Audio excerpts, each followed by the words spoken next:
money without the will to lie.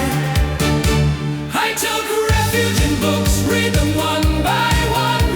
How happy I was reading the tragedies of Euripides, of Shakespeare, of Racine, of Aeschylus, of Chekhov. Outside in my nation, men were killing one another.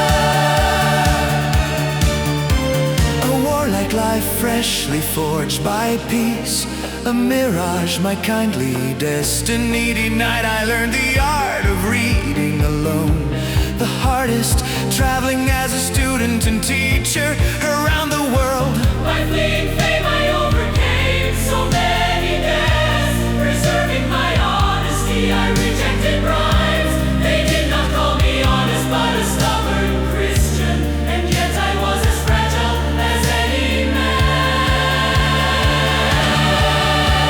The sordid images I saw at night were trenches on a pebble-strewn path toward the peacock that rested in my hands. The children of India cried at my departure. The land that shook the coast in California, friends I left in cities around the world. The clay that was mine, my youth, my name, I keep them pure, without fame, without dishonor.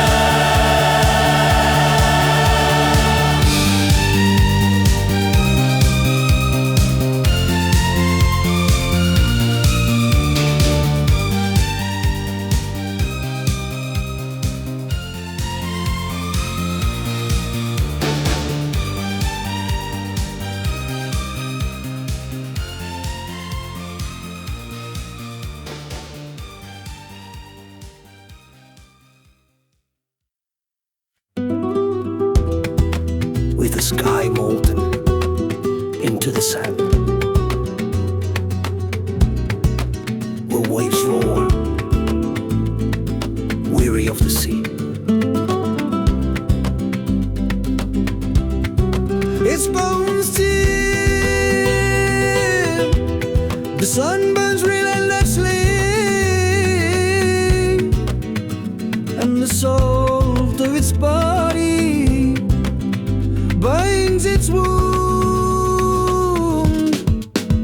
United in vain, tearing through distrust, a slow warm kiss, the love that returns, a cry that enslaves, the flesh that burns, tiny gods reborn in the chest pulse, a cap in the wind, the world on me try, silence that cleaves, a course without aim, the light that returns, a life that implodes, the chest that is big, nameless, timeless.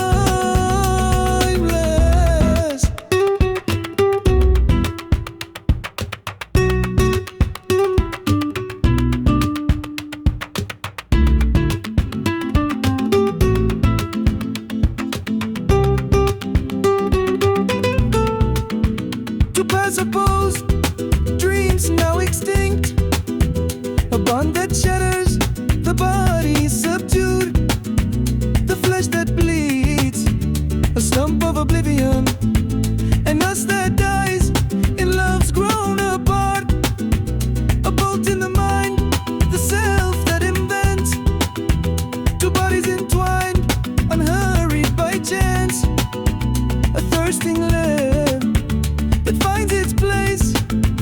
The world is a word, illusion and tragedy. The laughter exhausted my slow sorrow, like mist it expands, deserting as it passes.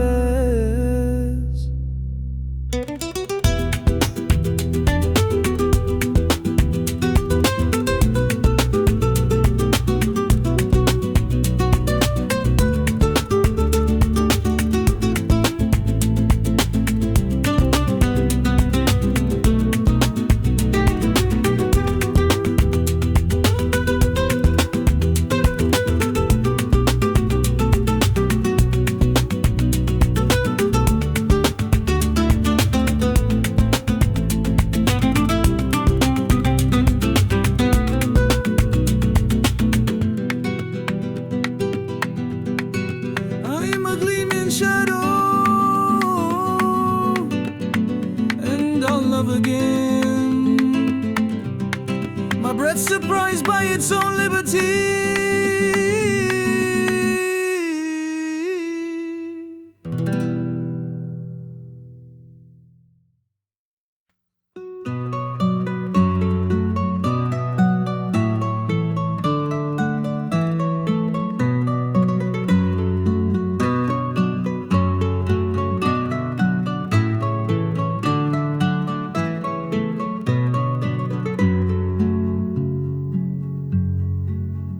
Great men find solace in unyielding days, their recompense delayed through trials severe. They tread through mud with pure nobility, oppressed by debts and scorn they bear alone. They herald gods of boundless might divine, with handkerchiefs they bind the wounds of life. They offer flesh, hush thoughts that stir unrest, and boast of joy amidst their wretchedness.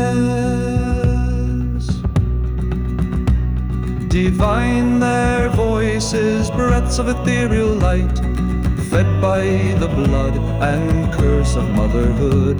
Great men are simply just in heart and deed, their honesty offends the fleeting vogue. Both slaves and masters of the prideful throng, they guard their acts with resolute strong hand. With rotten logs and drunkards they restore, and heal the nausea of a trembling age.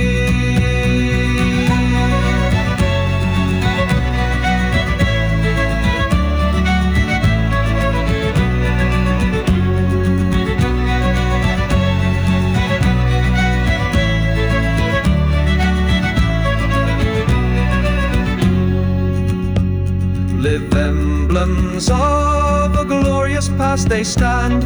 They scorn decay with pride that never bends. They love with scandal every living soul, and comfort though the world may not perceive. By Jordan's banks they learn their righteous way, a dawn of redemption for the faithful ones. Great men persist in faith that never wanes, and in their fall they find eternity.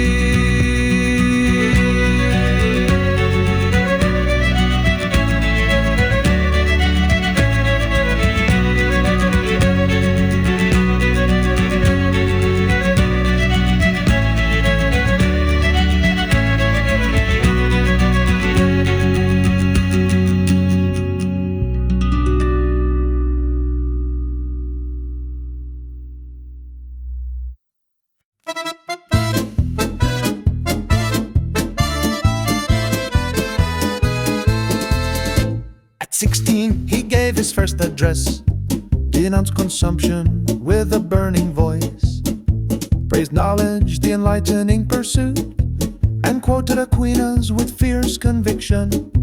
Thomas Aquinas spoke of human power. Man can achieve whatever he desires. His will unleashes latent energy. So dreamed he of a peaceful universe.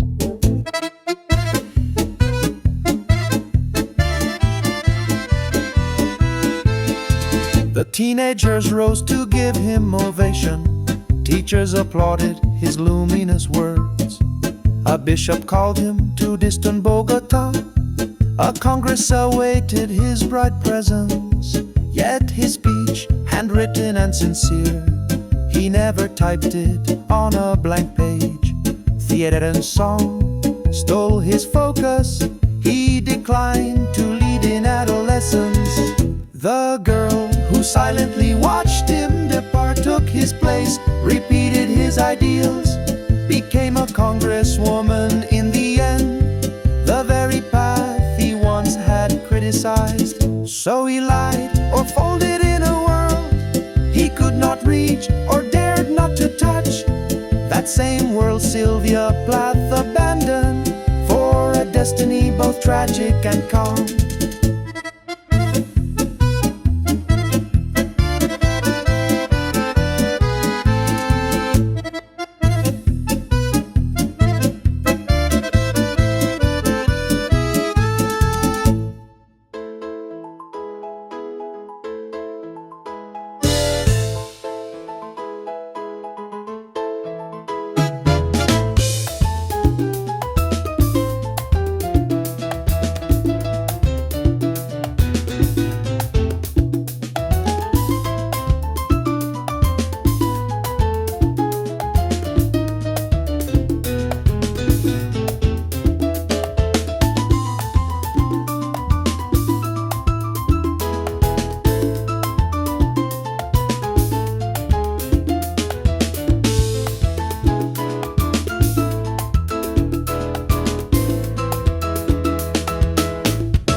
of towering cliffs. I once consecrated my life to fame.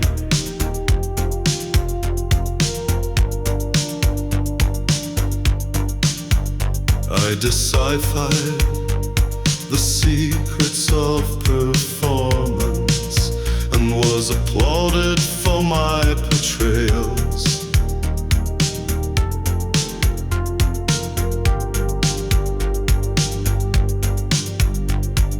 God of fate intervened on my behalf, disfiguring my face with an infection.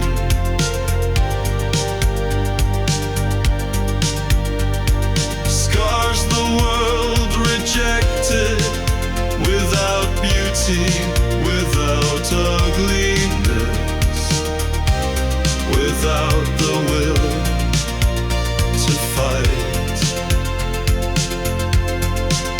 I took refuge in books, reading them one by one. How happy I was reading the tragedies of Euripides, of Shakespeare, of Racine, of Aeschylus, of Chekhov. Outside in my homeland, men were killing each other.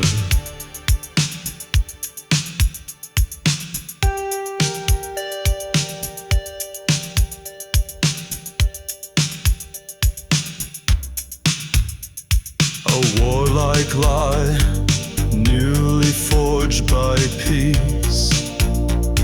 A mirage my kind fate denied.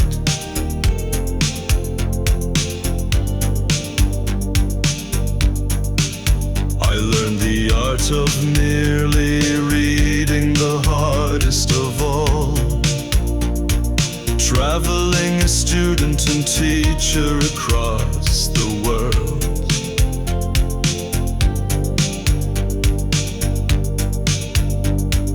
Fleeing fame, I overcame so many deaths. Remaining honest, I refused bribes.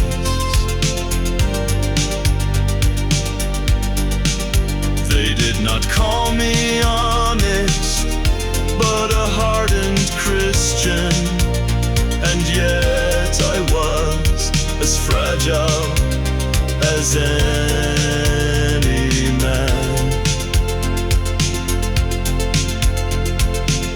The sordid images I saw at night were ditches on a path of pebbles toward the peacock that rested in my hands. The children of India wept at my departure. The land that shook a coast in California. Friends I left in the cities of the world. The mud that was mine, my youth, my name. I preserved them pure, without fame, without dishonesty.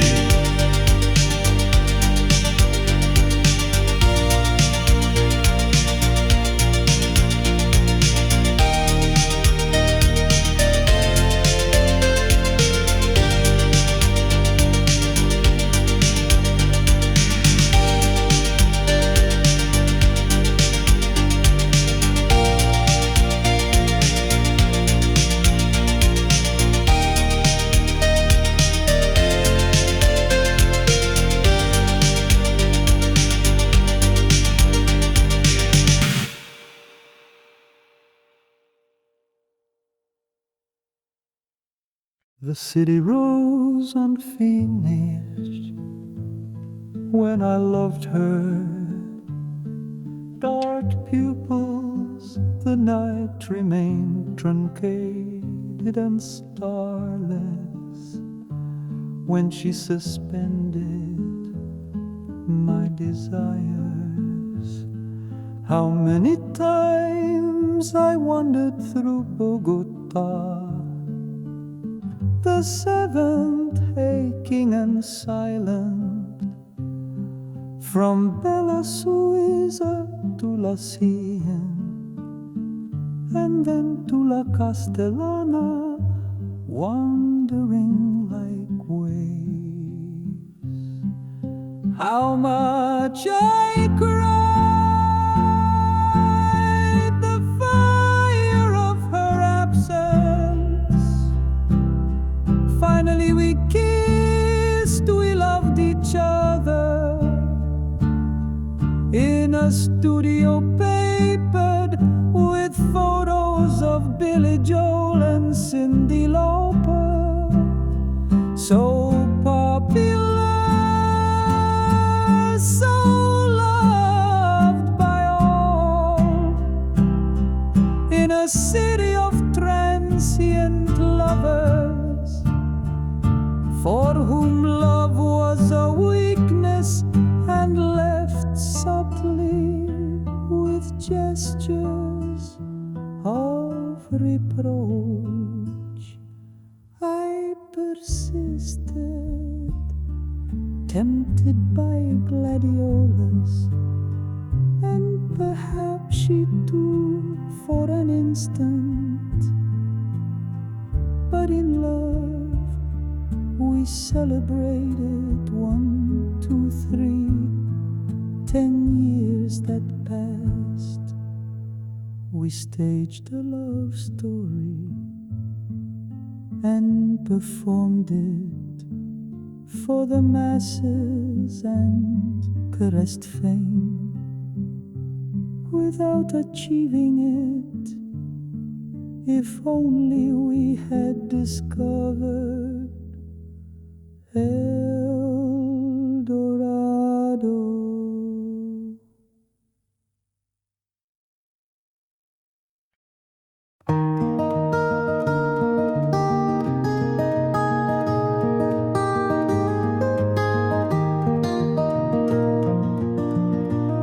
In the full bloom of his fleeting youth, denying the soul of his own past,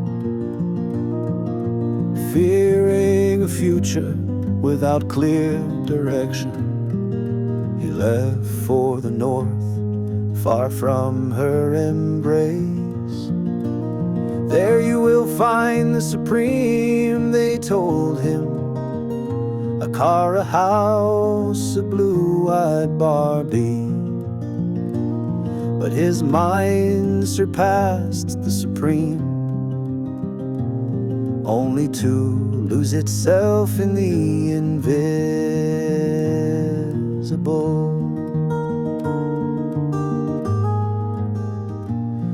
The Americans applauded his determination. In 3 months he mastered the English language. He crossed narrow bridges, scars, fought demons in the night. And then he brushed against the cold and surrendered to broken arms, to women who offered residencies, happiness prelude to his tears. His kisses hold all that was lived. His promises, though broken, defy oblivion, for the skies they forged together are greater than their offenses and forgetfulness.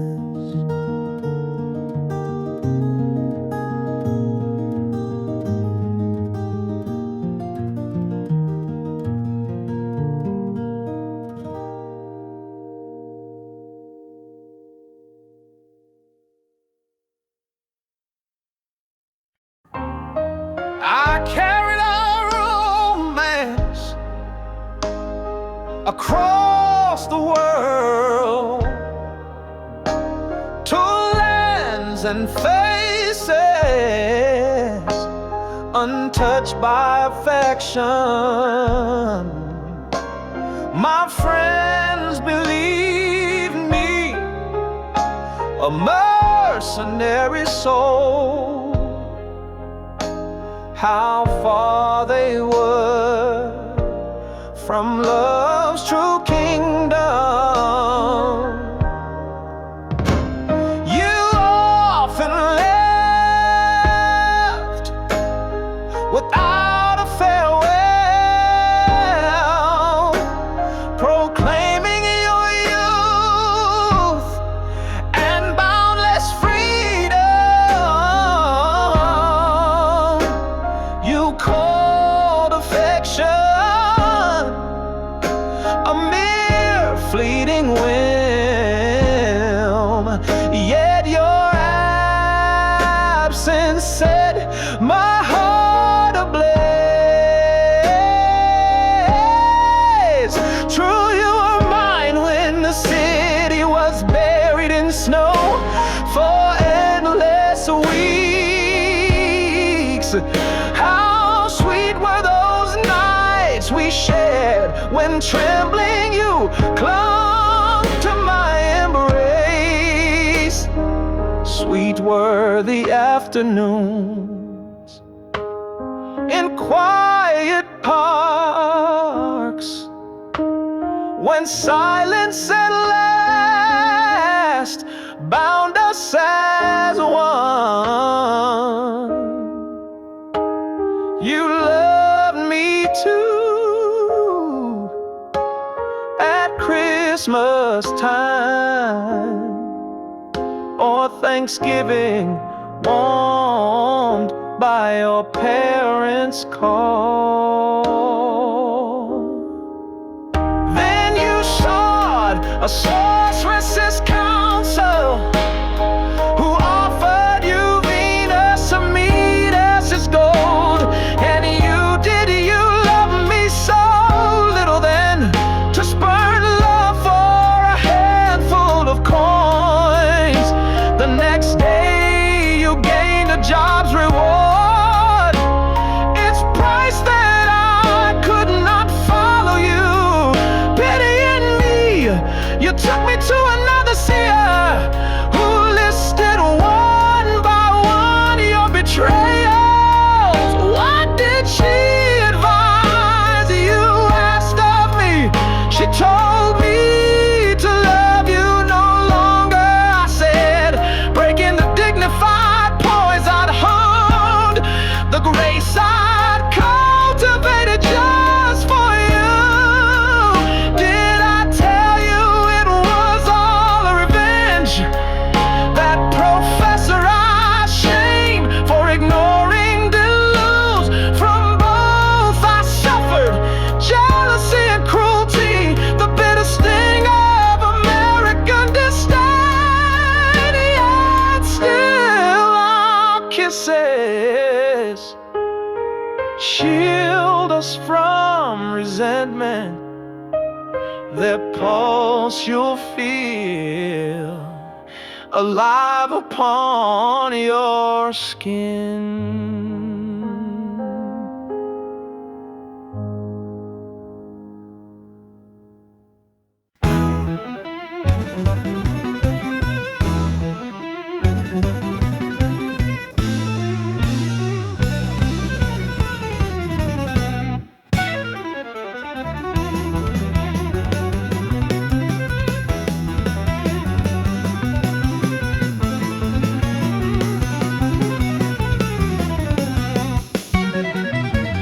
I thought I could never live alone.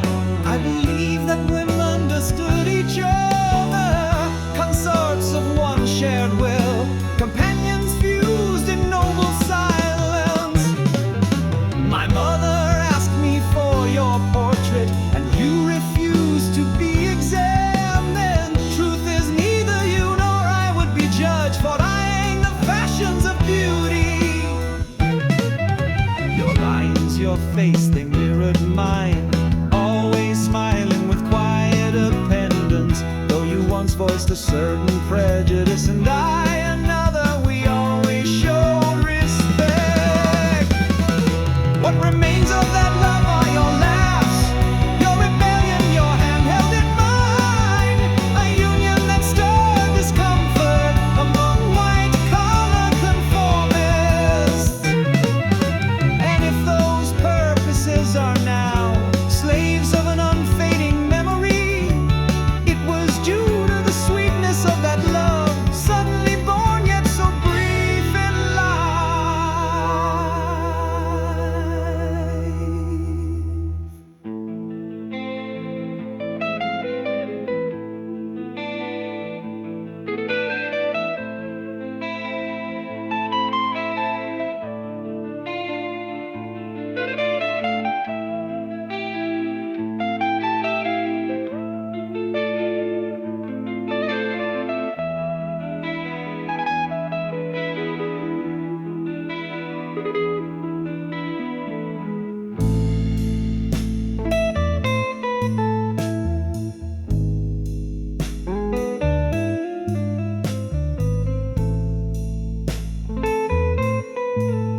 I too was wounded by the sea of love, unable to measure pain and grace.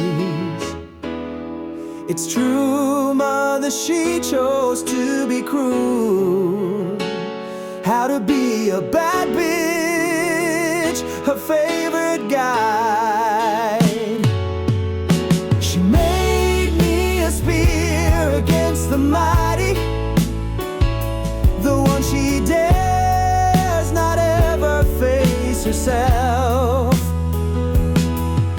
She first forbade me from bringing my camera to the event where I had been invited. Don't be a servant of the powerful, she said, while I lost my chance to show my skill, to share my gift in photography. I love her, but her friends fear I might shine. Love is like that dear mother, blind and obedient like the lamb that walks to slaughter, knowing well its fate. Every rose is born with hidden thorns.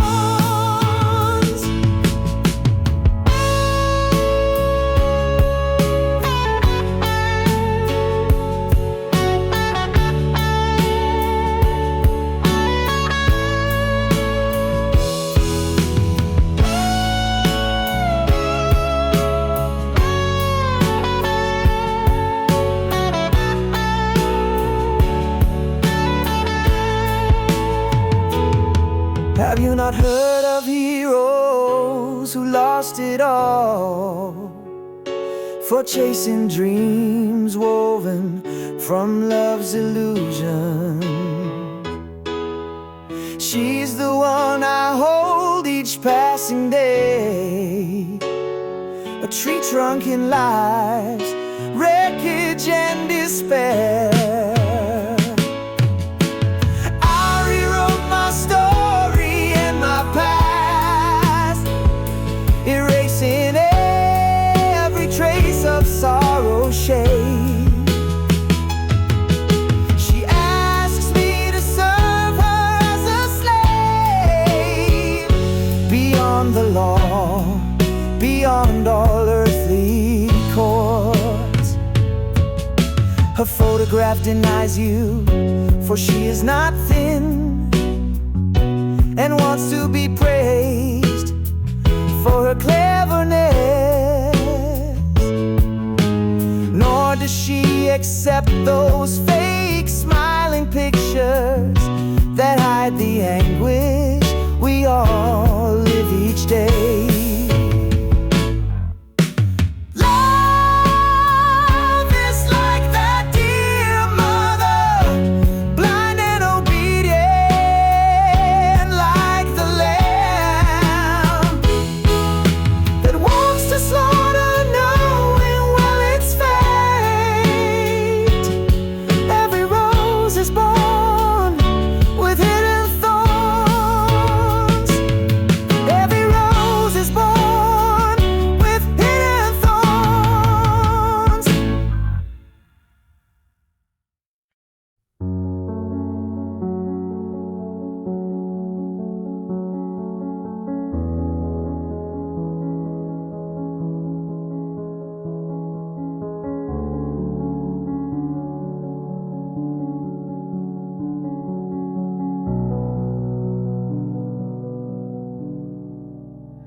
I was the age of his mother when she conceived him. I loved him because I felt alone at 24. My body trembled with the touch of his fingers, a clawless cat before its prey escapes. So many men had hurt me, so many women had hurt his mother language opened a gap between us, a mutual void that only kisses healed. Hopes changed when thought upon in faculties that despised love. A friend who envied him warned me that as an immigrant he would steal our glory. I felt the need to betray our union, an institution no scholar defended, and following the trendy feminist manual, I left him and went to sleep at friends' houses. I also urged him to meet lovers. Isn't it every young man's dream to be loved?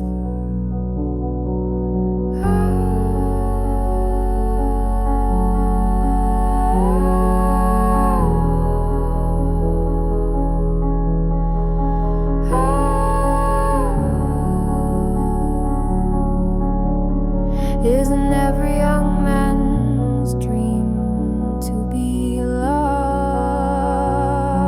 And I, a fragile woman from the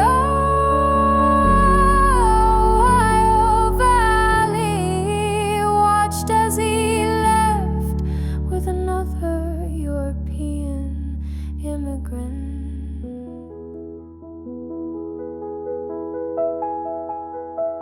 Did I ever mention we would forget?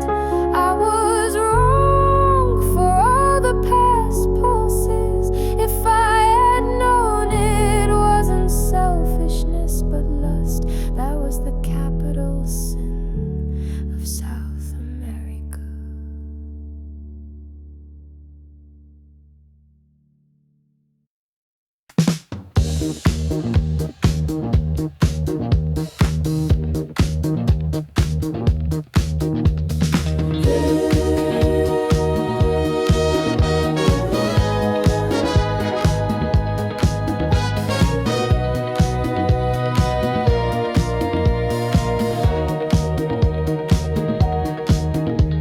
Will the oaks renew their leaves this fall? My love, return, it's Thanksgiving Day. Come back to your North America with no east or west, without the Andean view of a sloping field. Why do you prefer me to a European? I am neither Marie Antoinette nor Joan of Arc. Not a capricious or delirious woman. I descend from the matrons of the Mayflower. I carry in my blood the wildness of Pocahontas, of the matrons who bore revolutionaries, those who conquered fleeing natives over the brave valleys of New England. I am Elizabeth Cady Stanton and Betty Friedan. In another book, women's education, I showed the home to be oppression for us. Why do you refuse to share in my heroism? My beloved, you don't know how much I adore you, but you yourself pushed me from your arms, sending me to a seer who warned me that the winds of the north were dominant.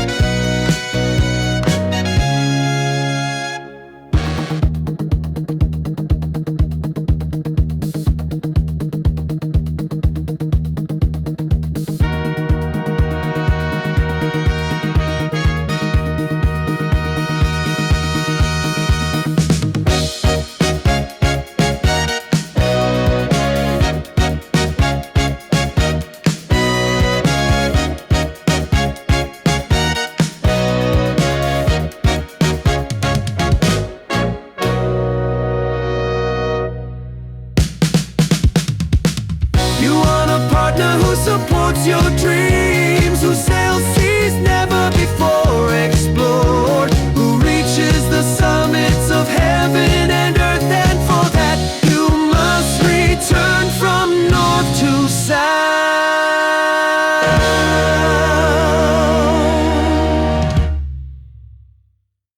When his beloved walks along the street, the sunlight cannot soothe his bitter weight.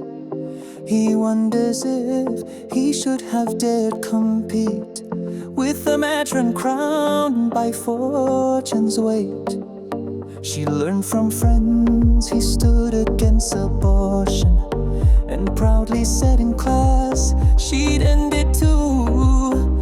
Thanks to that I thrived and have 2 daughters. Her film praised its pro-choice activists in New Orleans. A thick willow tree stretches all its leaves, and the wind elegant sweeps toward her. But she's gone, taking your dreams to Louisiana.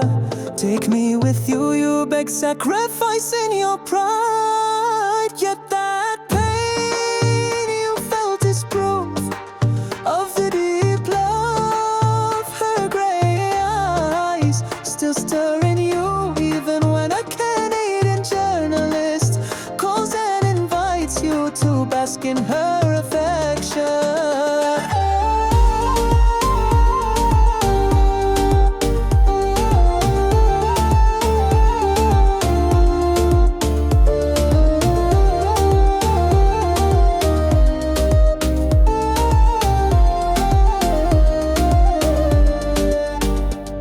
Feels hollow, for it cries out her name. He muses with euphoric thoughts of their walks along North Carolina shores, where seagulls once flew into their arms. Now they fly, it's the coldest winter, as she flies to the lands of Louisiana. France calls her, and you ache for the presence of a love that is only grief.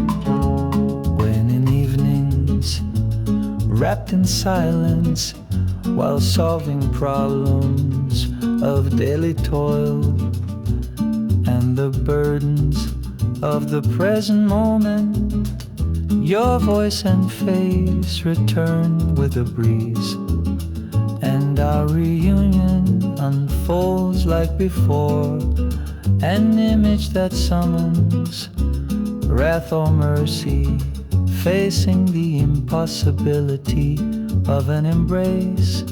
In that meeting, an old feeling is reborn. The one Saint Valentine begot in Philadelphia on a cobbled corner in Germantown, a city that in dreams still calls and claims me, adoptive son who honored it with film sequences, a feeling that, though it lies buried, revives our lascivious springtime, our summer, the dry leaves of fall, and the furious snow against our window.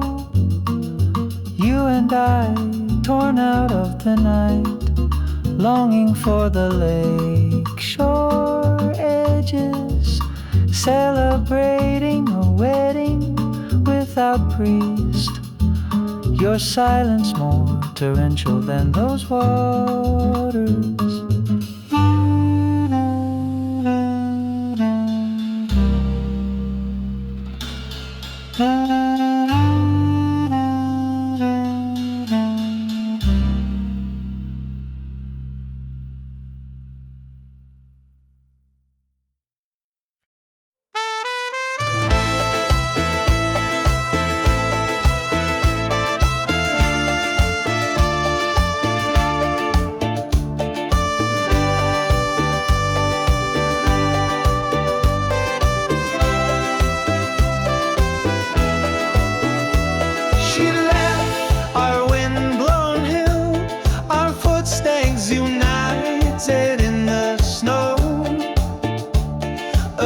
A charming cry yet to come, the fragrance of love at 22.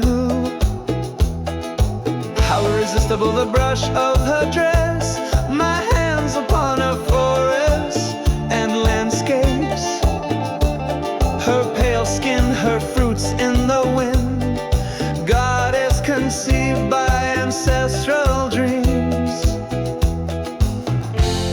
I saw her in the center of the earth, and we traveled to Cleveland and St. Augustine, a communion that did not veil its cost, nor the doubts and wounds of that love. Victor and vanquished, both of us departed at last in 1996. Golden was the sun of the tropic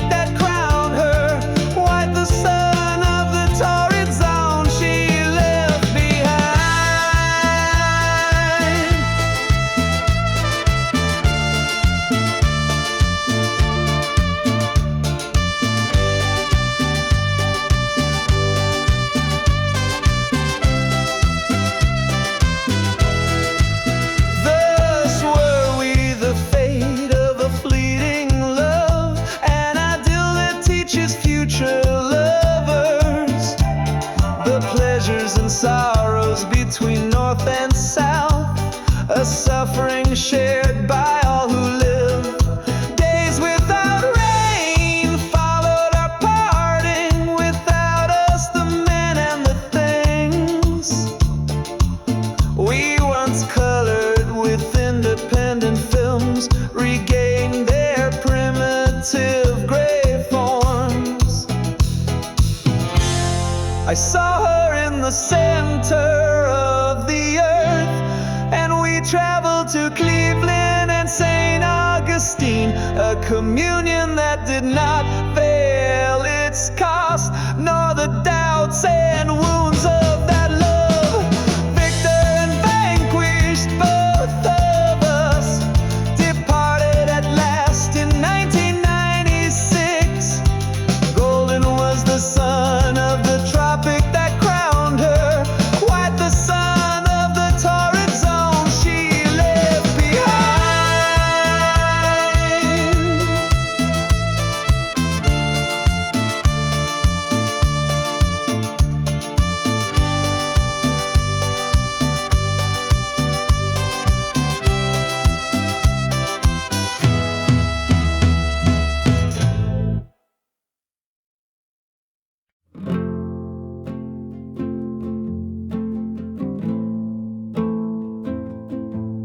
Philadelphia is a city of the solitary, where strangers are avoided in cafes. A city of secret societies, whose codes meet under the shadow of a cubicle. Around my apartment, there's a park where addicts are handcuffed by police at night. The price of order, it's anathema. That's what they say. But those of us who know the stone jungles of cities know that anonymity is their charm. To walk unseen, to remain silent.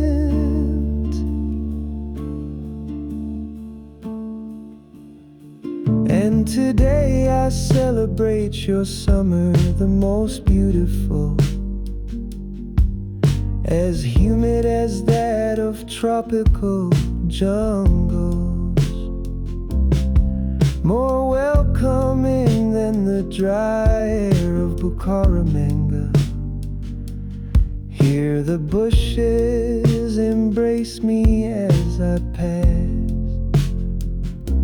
Your slow sunsets caress me, holding the sun in agonizing ecstasies. How I long to die in this valley, proof that all who die may bloom again. Suspended beauty, balm for my despair, a sleep that softens fear and worry, comfort of my sorrowful days, my sister. How we have loved through heaven's eye.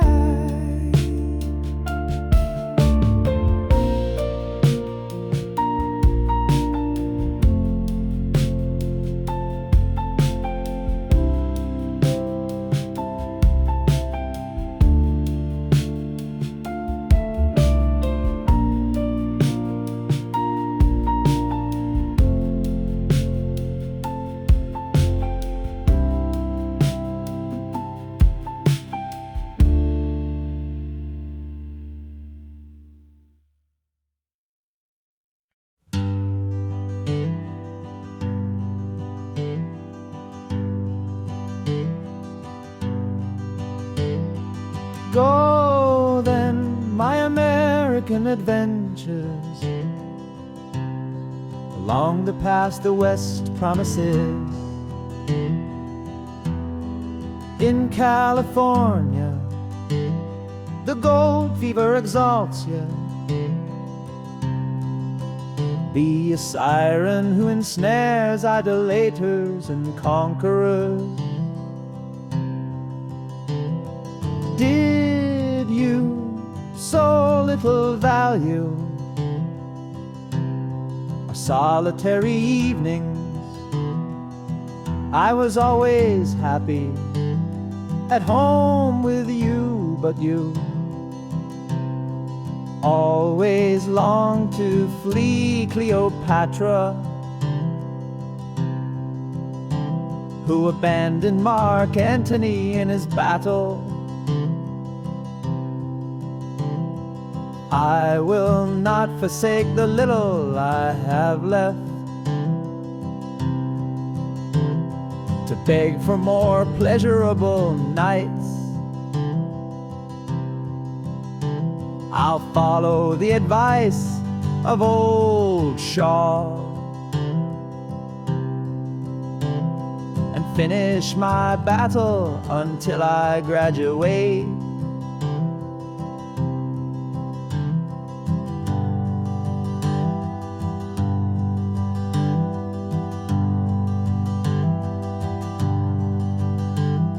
The wise women of Delphi warned me, if you conquer a kingdom, an empire will rise. How could I believe you'd then banish me to avoid being the shadow of a consort? Soar then like an eagle to the peak, for though you've torn everything from me, my laurels and my roses, I still have my gallantry, my soul, my panache.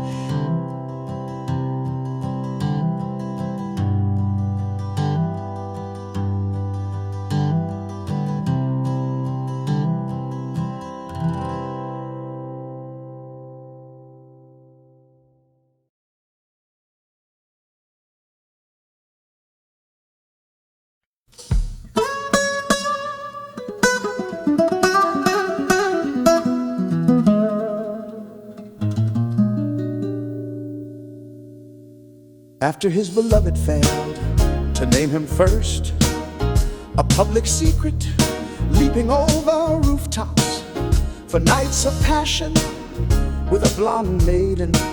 The tale of Othello and Desdemona was cut short, a saga the vulgar elite never accepted. They were the ones who killed him, yes, don't tell me it was a domestic accident.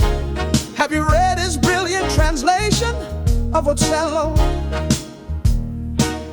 Because of the social prejudices that today form Columbia, which to the wise is plain racism, I too, with high nose and dark skin, have felt the scorn of those who call me black. Candelaria leaping rooftops in the night, let his talent die, caught in flagrante. To Aquilio Para he wrote a scandalous romance that was burned by prudery, consumed in flame. Thus Candelario learned that history had erred in giving him a secondary role, a poet hosted by well-born Senefereños, a free shoemaker who still bowed to his masters. Secundino the shoemaker is his work, do you see? There are no coincidences. This comedy is his lament, the cry of a black man who stood and dreamt of being president, only to be mocked by elites who believe skin is a brotherhood.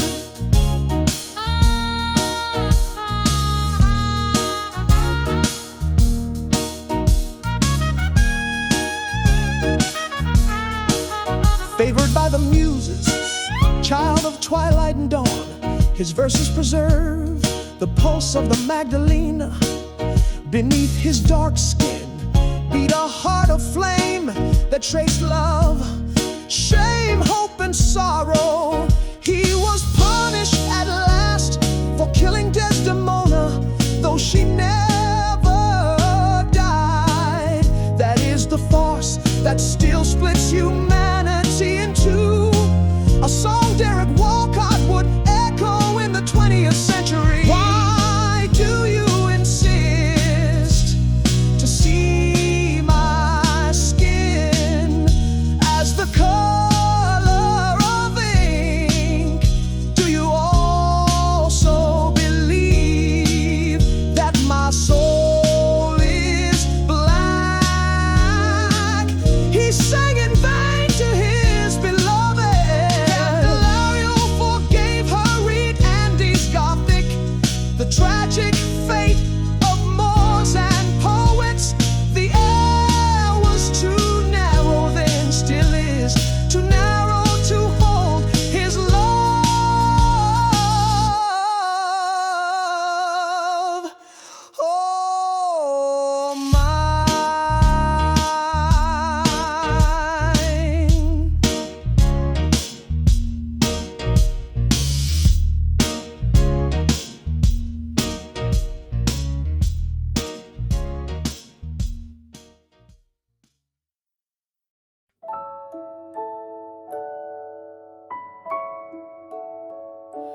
He has read the treatises of the wise and tuned his thoughts to philosophy's cadence, riddles, grammars, enigmas that lend poetry to ancient tongues.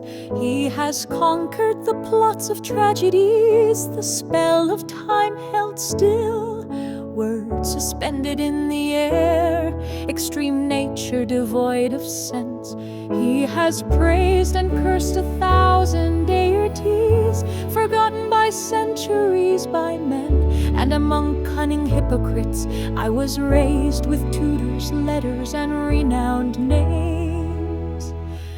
I rejected the oppression of the lowly, of women, brothers, and youths. I distracted my body with readings that made me dream of the muses. I embraced the reason of Thales, of Miletus, understood only by noble scholars. Now I count on Louis, our monarch, for whom tragedy is his solace.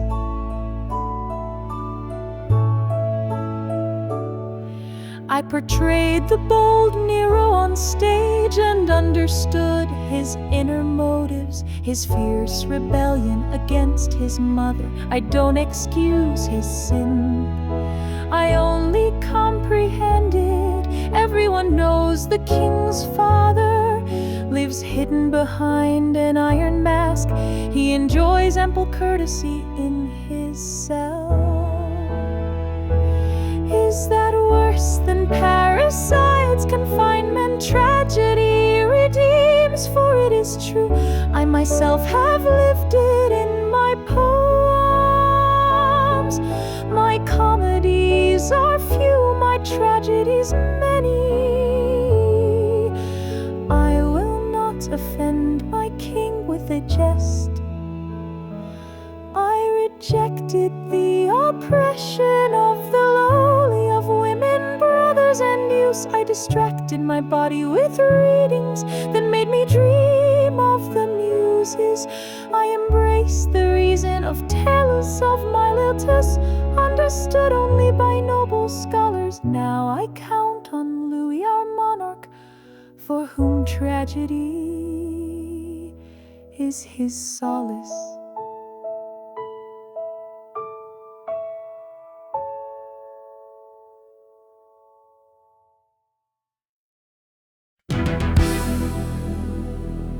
Before his birth, his home was central, the most open house in Charla. Among poor laborers he grew in the mud, shaping his faith upon the clay.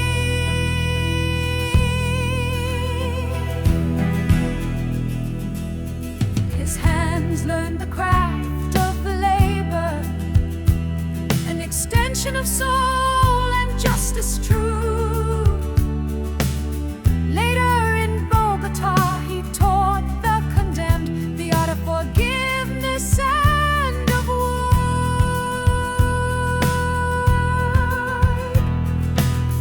He left the academy for the humble, for poverty, for pain, and for betrayal. He chose to shepherd the discarded, solace for the homeless and the vanquished. When a canal left barren lands behind, a gamer sought to seize them by force. James shared them with the fishermen, and to them devoted his youthful vigor.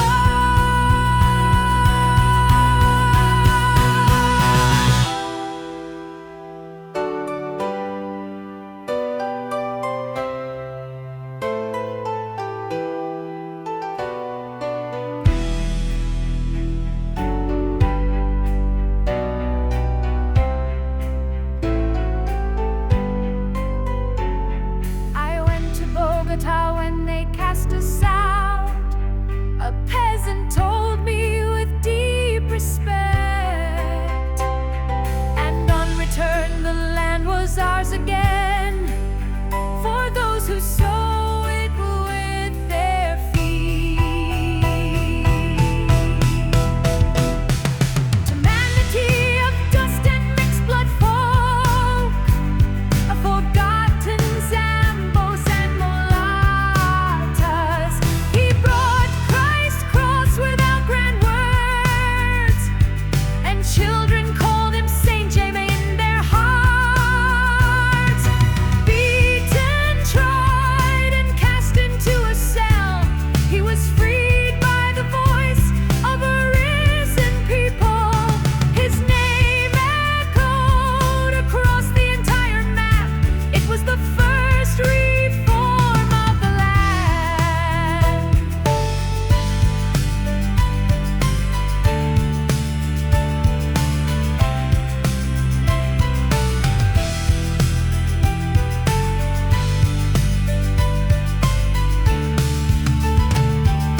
Jordan, he brought a different dream after seeing the kibbutz, some of the peasants to redeem the blood of his ancestors. Princess and sword, he founded a new center.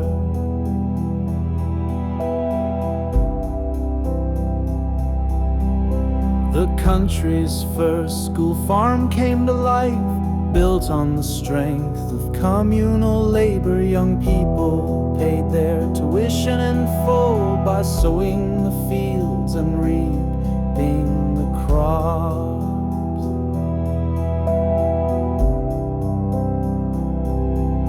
But soon after, just a few semesters, his own disciples turned their backs on him. They stole the income earned from the farm and crushed his hope amid the furrow.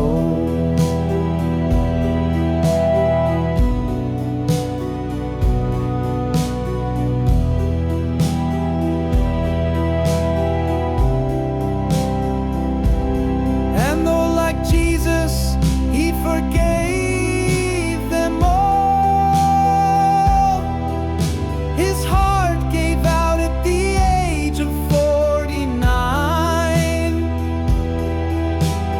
No one knew if it was illness or poison, from hands once trusted and now filled with envy.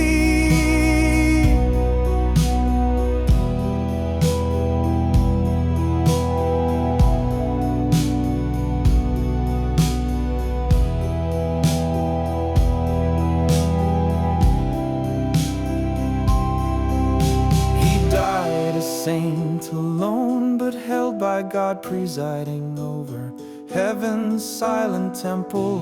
While kings were mourned across the foreign coast, Jimmy passed on in an abandoned room.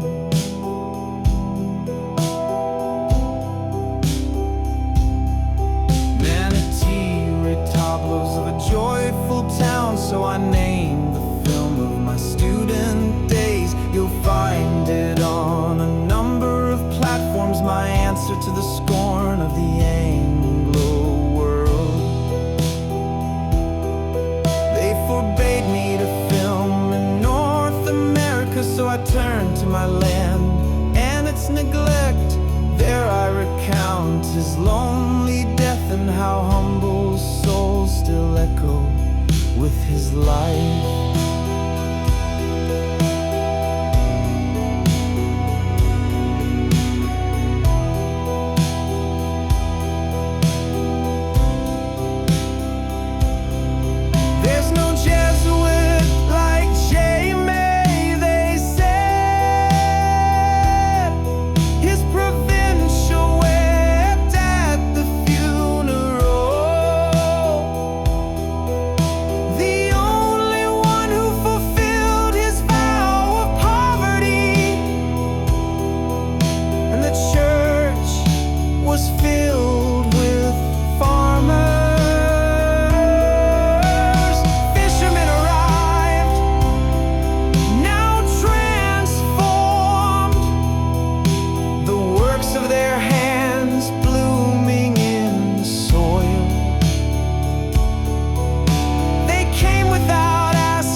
Sacrifice my homeland and future in Portugal, trusting in Jesus my Lord, Creator God. I gathered my meager strength in your port, King's Cross and St. George's Sickle. Spain's perseverance, the saints' forgiveness, worldly flags I waved on abandoned roads. For 5 months and 4 days I waited to hear a welcoming voice, a greeting. My tribulation revealed my wound, and you invited me aboard your glamorous ships. I showed my English publications, my essays, my drift journals, and you praised my film projects. Did you really make a 3-hour film alone? Your contract will come soon, they wrote me. Trapped in naive pride, I called old professors. Impossible was their icy reply, a costly illusion for my hopes, alas. A gust of intolerance was your herald, your adieu. First the vice rector wants to interview you. The call from England had 5 listeners. How do you justify our gathering at 7 in the morning just to speak with you? The place to sell me, my enthusiasm was sincere. Professors and racists forged a plot, a crushing betrayal that left us shipwrecked in Manchester. A supposed victory gnaws at the soul, a child's cry massacred at birth. You won't get that job was their farewell when I met him at London's airport. 3 months later the creator showed his wrath. The anguish of September 11 struck Chicago and Philadelphia. North, a quiet place in the United States, land that shines an instant, then fades away in the flow of lakes and rivers, which once nourished a spring in the Holy Land. North Park, a quiet place in the United States, land that shines an instant, then fades away. North Park, a quiet place in the United States, land that shines an instant, then fades away. North Park, a quiet place in the United States, land that shines an instant, then fades away.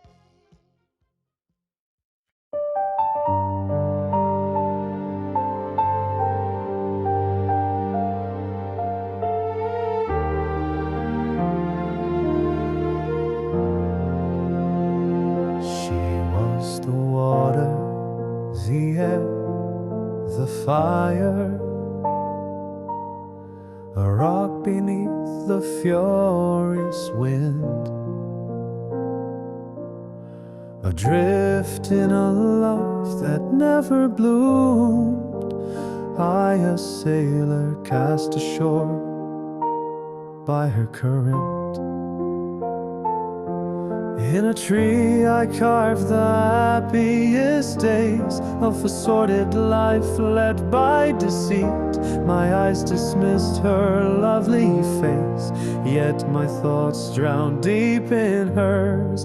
My whispers echoed in her ears, and she stepped back with a knowing smile. My resignation softened her hardened heart. How innocent we were in this era's vice. We used to share a cup of coffee on Wednesdays for hours without end. Before and after, I glimpsed sparks in her soul. ma jolie femme de France, a landscape of the past. From her smile I compose songs for children we would never have. By her mother's stern decree, and ancestors who built and forgot. From her smile I compose songs for children we would never have. By her mother's stern decree, and ancestors who built and forgot. At night I followed her, saw her embrace another, and I, enlightened, forgave her secret tryst, to shape with her the clay of Pine Street, two tongues in the night's fragile promise.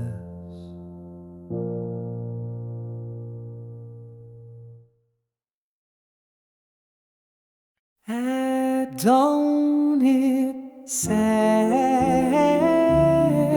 come and leave me, just as my hopes have already flown. Oh night, why do you fall with such calm, when those I have loved so much ignore me? Why don't you answer me, nor write to me what eyes is in your chest, in your gaze? We who love do not forget what we've lived. We suffer the void of Wallace rooms. We forged in nobility cannot abandon the one we love. We return to seek them, though impossible, even if they see us broken, almost dead. The next day under the blue sky, forms are reborn, fierce without shade. The warm and subtle air reaches us through the crack at the foot of the dark stove.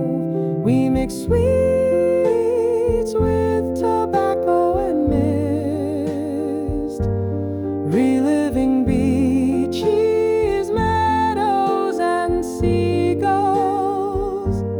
and a color envelops us in its foam. Alas, pour me the rest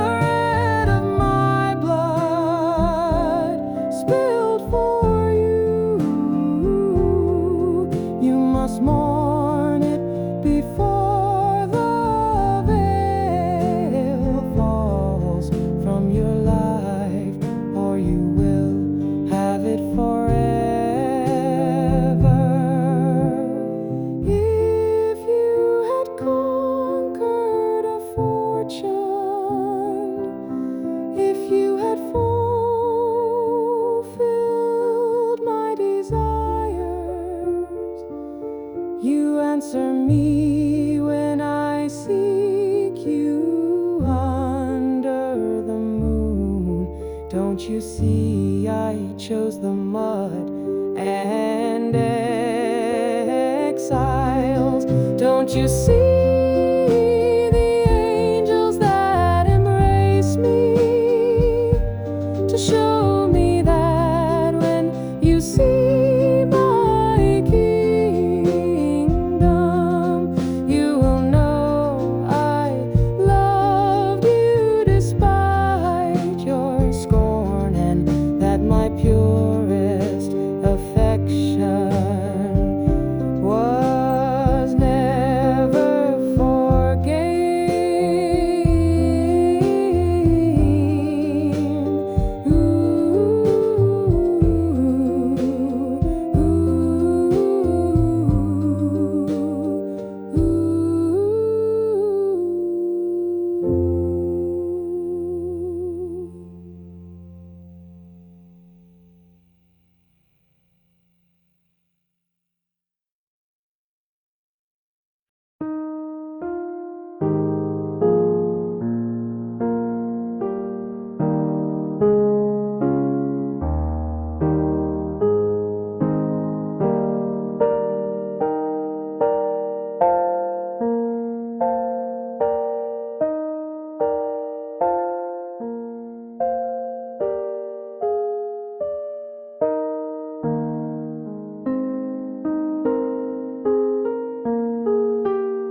In the full bloom of her fleeting youth, denying the soul of her own past, fearing a future without clear direction, she left for the north, far from his embrace. There you will find the supreme, they told her. A car, a house, a blue-eyed Barbie. But her mind surpassed the supreme, only to lose itself in the invisible. Americans applauded her determination. In 3 months she mastered the English language. She crossed narrow bridges, scars fought demons in the night. And then she brushed against the cold and surrendered to broken arms, to women who offered residencies, happiness prelude to her tears. Her kisses hold all that was lived,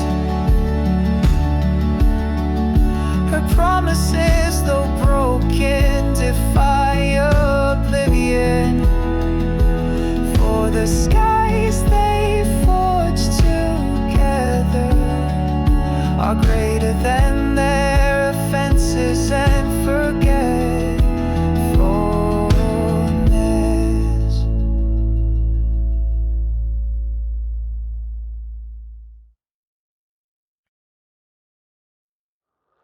Go then, my American adventures, along the past the West promises. In California, Gunvor exalts you. Be a siren who ensnares idolaters and conquerors. Did you so little value our solitary evenings? I was always happy at home with you, but you always longed to flee. Cleopatra, who abandoned Mark Antony in his battle. I will not forsake the little I have left to beg for more pleasurable nights. I'll follow the advice of old Shaw and finish my battle until I graduate. The wise women of Delphi warned me, if you conquer a kingdom, an empire will rise. How could I believe you'd then banish me to avoid being the shadow of a consort? Soar then like an eagle to the peak, for though you've torn everything from me, my laurels and my roses, I still have my gallantry, my soul, my panache.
My American adventures along the paths the West promises. In California, the gold fever exalts you. Be a siren who ensnares idolaters and conquerors.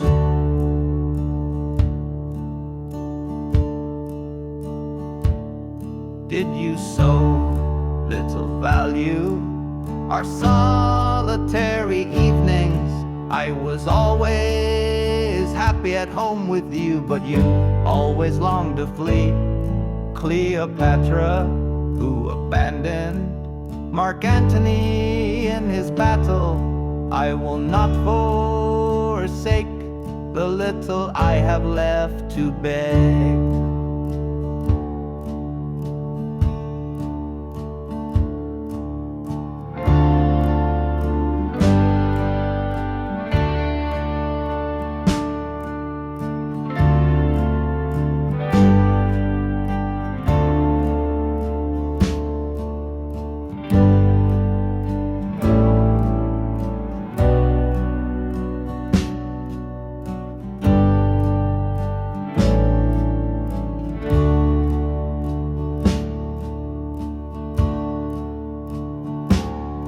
Lay beyond a Mahin, a pleasurable night.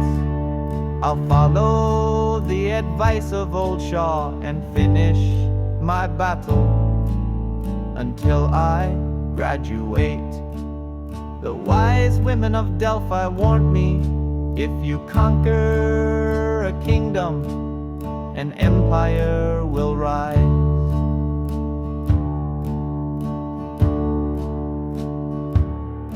How could I believe you, then banish me to avoid being the shadow of a consort?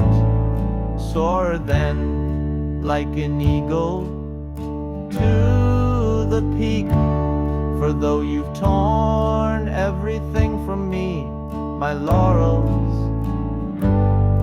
and my roses, I still have my gallantry, my soul, my panache.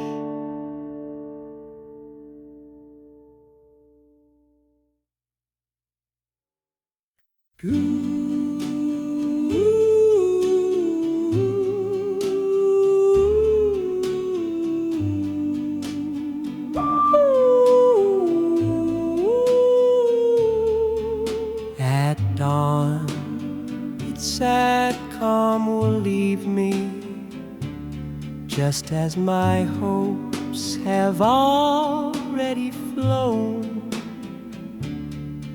Oh, night, why do you fall with such calm when those I have loved so much ignore me?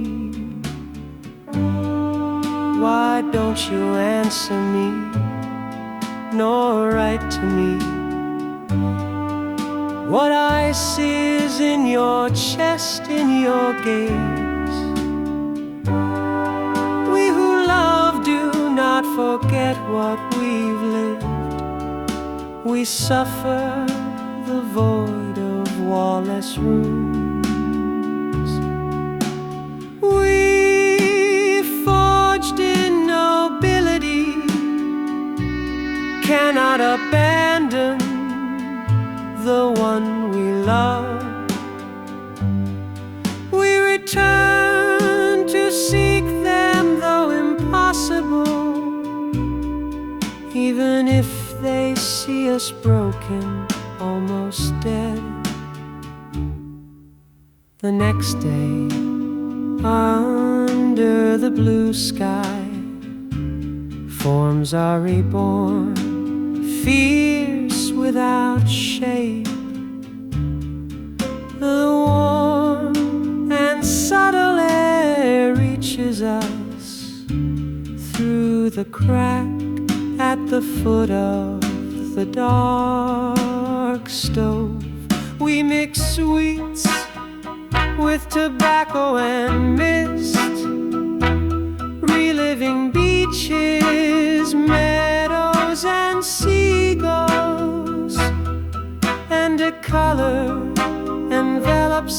glass in its foam.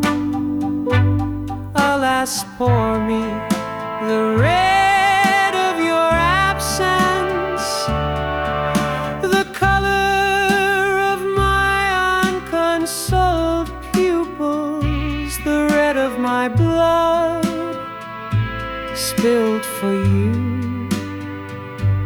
You must mourn it before the veil falls from your life, or you will have it forever.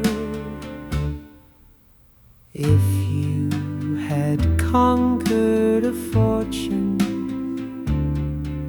if you had fulfilled my desires, you answer me when I seek you under the moon. Don't you see I chose the mud and exiles? Don't you see the angels that embrace me to show me that when you see my kingdom, you will know I loved you despite your scorn, that my purest affection was never forget.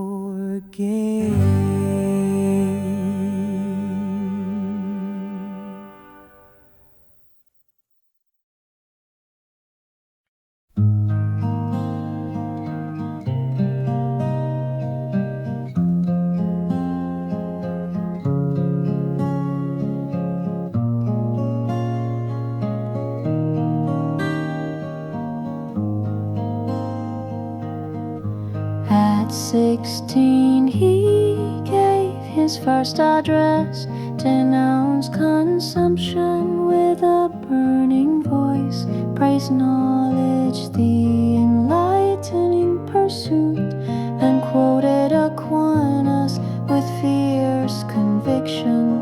Thomas Aquinas spoke of human power. Man can achieve whatever he desires. His will unleashes latent energy. So dreamed he of a peaceful universe. The teenagers rose to give him ovation. Teachers applauded his luminous words. A bishop called him distant Bogota. A congress awaited his bright presence. Yet his speech handwritten and sincere, he never typed it on a blank page. Theater and song stole his focus. He declined to lead in adolescence.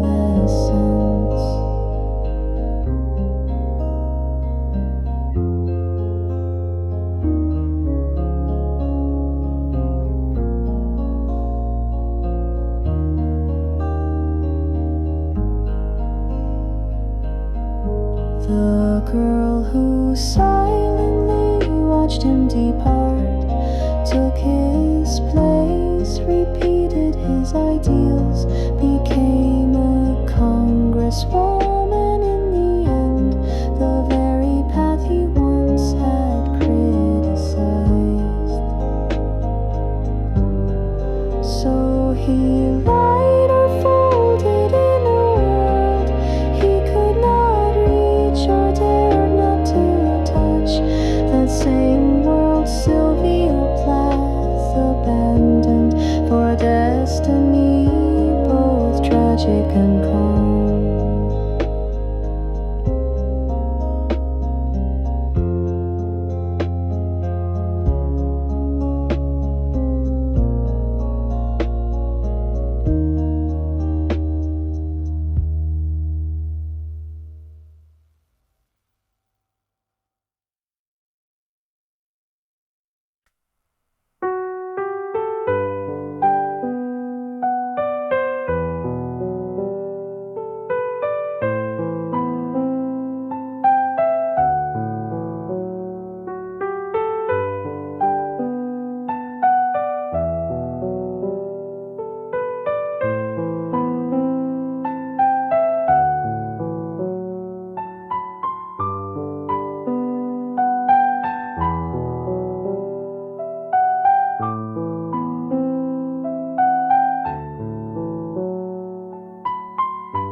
carried our ideal through the world, to lands and faces without affection.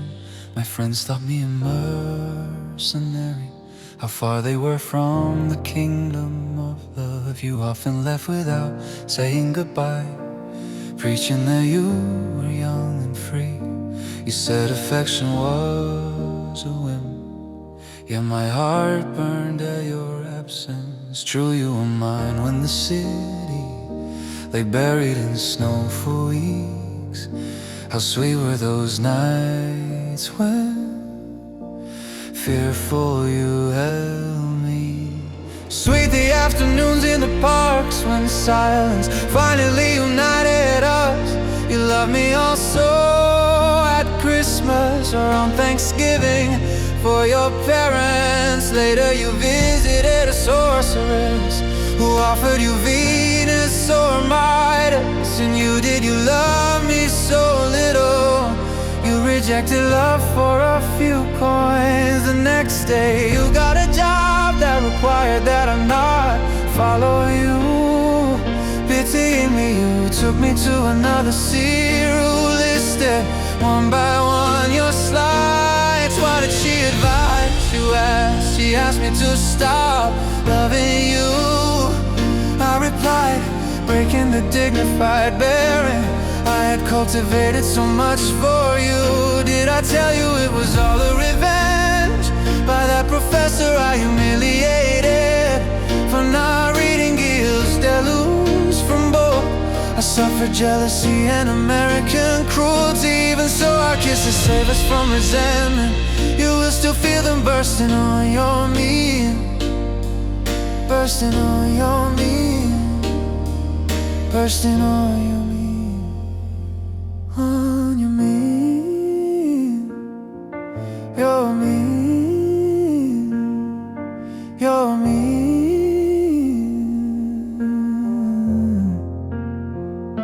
I carried our idol through the world, to lands and faces without affection. My friends thought me a mercenary, how far they were from the kingdom of love. You often left without saying goodbye, preaching that you were young and free. You said affection was a whim, yet my heart burned at your absence. True, you were mine when the city lay buried in snow for weeks. How sweet were those nights when fearful you held me. Sweet the afternoons in the parks when silence finally united us. You loved me also at Christmas or on Thanksgiving for your parents. Later you visited a sorceress who offered you Venus or Midas. And you love me so little, you rejected love for a few coins. The next day you got a job that required that I not follow you. Pitying me, you took me to another seer who listed one by one your slides. What did she advise you? She asked me to stop loving you. I replied, breaking the dignified bearing I had cultivated so much for you. Did I tell you it was all a revenge? By that professor I humiliated for not reading Gilles Deleuze from both. I suffered jealousy and American cruelty. Even so our kisses save us from resentment. You will still feel them bursting on your me, bursting on your me.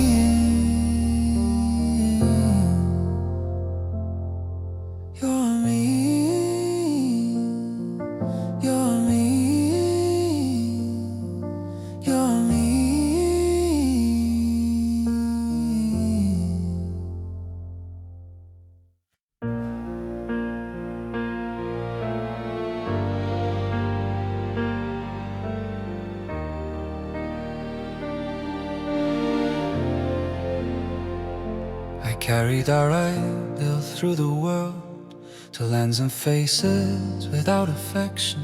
My friends thought me a mercenary, how far they were from the kingdom of love. You often left without saying goodbye, preaching that you were young and free. You said affection was a whim, yet my heart burned at your absence. True, you were mine when the city lay buried in snow for weeks. How sweet were those nights when fearful you held me. Sweet the afternoons in the parks when silence finally united us.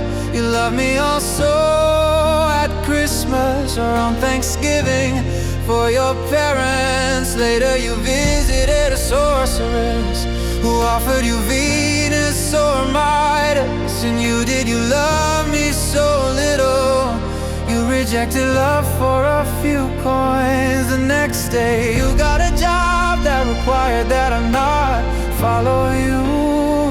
Pitying me, you took me to another seer who listed one by one your slides. What did she advise? She asked me to stop loving you.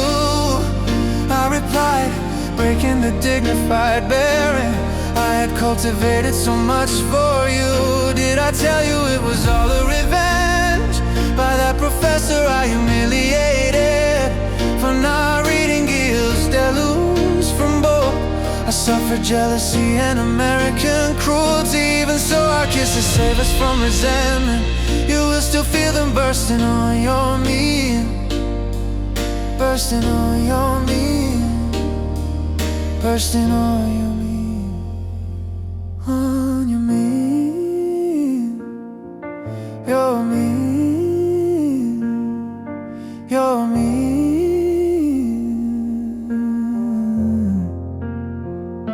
I carried our idol through the world to lands and faces without affection. My friends thought me a mercenary, how far they were from the kingdom of love. You often left without saying goodbye, preaching that you were young and free.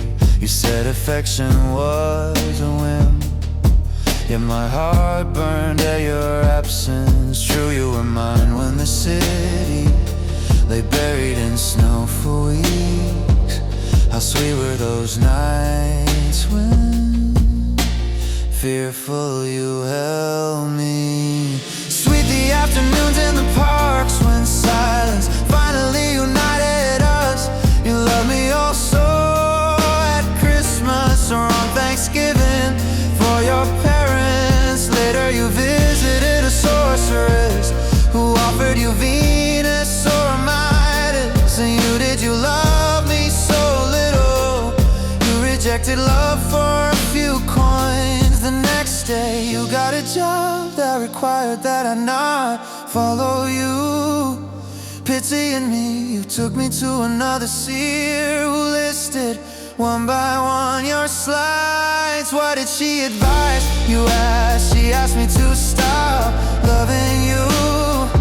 I replied, breaking the dignified bearing I had cultivated so much for you. Did I tell you it was all a revenge by that professor I humiliated for not reading Gilles Deleuze from both? I suffered jealousy and American cruelty. Even so, our kisses save us from resentment. You will still feel them bursting on your me, bursting on your me.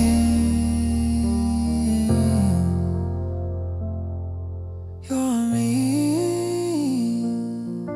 you're me, you're me.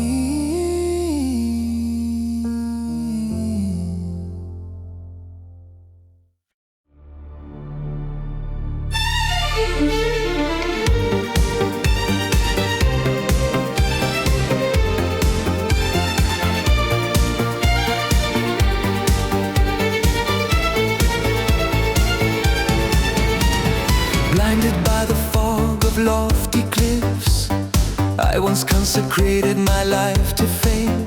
I deciphered the secrets of acting and was applauded for my performances.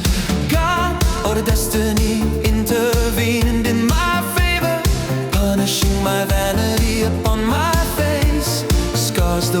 rejected, without beauty, without money, without the will to lie. I took refuge in books, read them one by one. How happy I was reading the tragedies of Euripides, of Shakespeare, of Racine, of Aeschylus, of Chekhov.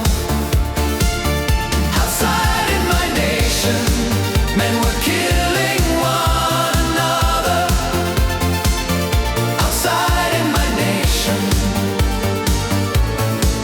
men were killing one another. A warlike life freshly forged by peace, a mirage my kindly destiny denied. I learned the art of reading alone, the hardest, traveling as a student and teacher around the world. By fleeing fame, I overcame so many deaths. Preserving my honesty, I rejected bribes. They did not call me honest, but a stubborn Christian, and yet I was as fragile as any man. The sordid images I saw at night were trenches on a pebble-strewn path toward the peacock that rested in my hands. The children of India cried at my departure. The land that shook a coast in California, friends I left in cities around the world. The clay that was mine, my youth, my name, I keep them pure, without fame, without dishonor.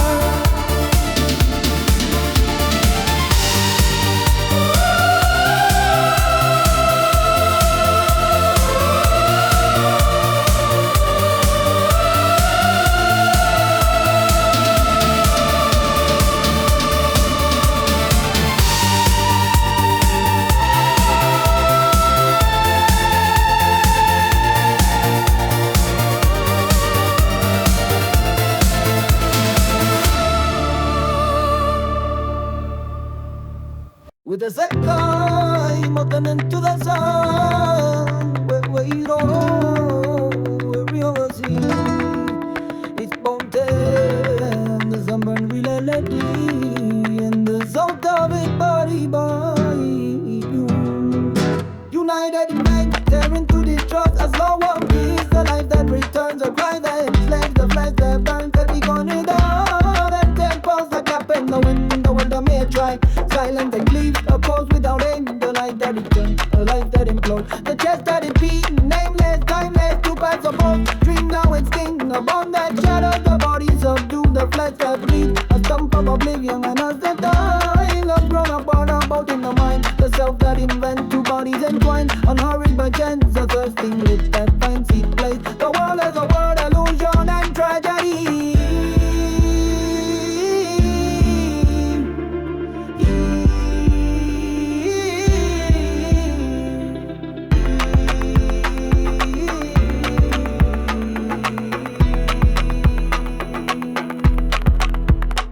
With the sky, mountain into the sun, where we roll, where the sea is mountain, the summer reality, and the salt of it body by the wind. I get them out, there's a thing, my flow so, and if that is one, go get it all the pies, and I'll let play my child, I never forget.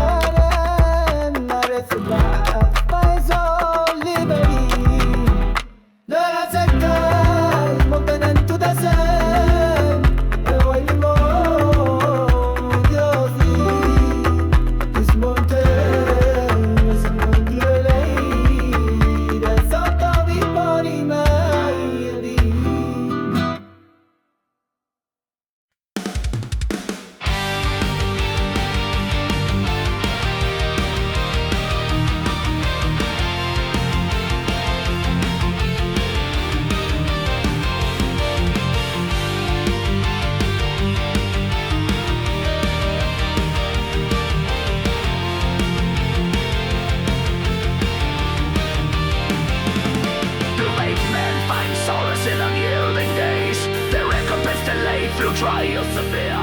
They tread through mud with pure nobility. Oppressed by debts and scorn they bear alone. They herald God's boundless might divine. With handkerchiefs they bind the wounds of life. They offer flesh, hushed off the stir amidst the death, both joy amidst their wretchedness. Divine their voices, breaths of ethereal light, fed by the blood and curse of motherhood. Great men are simply just in heart and deed. Their honesty offends the fleeting vogue. Both slaves and masters of the prideful throng, they guard their acts with resolute, strong hand. With rotten locks and drunkards they restore, and heal the nausea of a trembling age.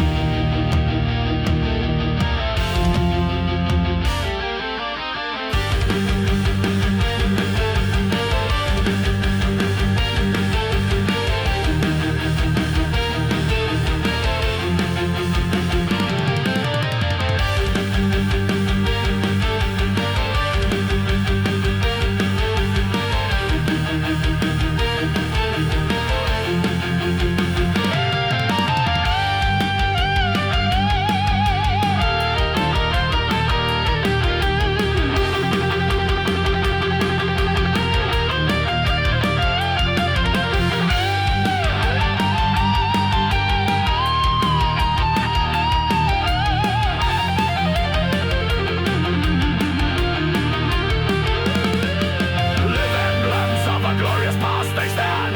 They scorn decay with pride that never bends. They love with scandal every living soul, and comfort though the world may not perceive. By Jordan's banks they learn their righteous way, a dawn of redemption for the faithful ones. Great men persist in faith that never wanes, and in their fall they find eternity. Divine their voices, breaths of ethereal light, fed by the blood and curse of motherhood. Great men are simply just in heart and deed. Their honesty offends the fleeting vogue.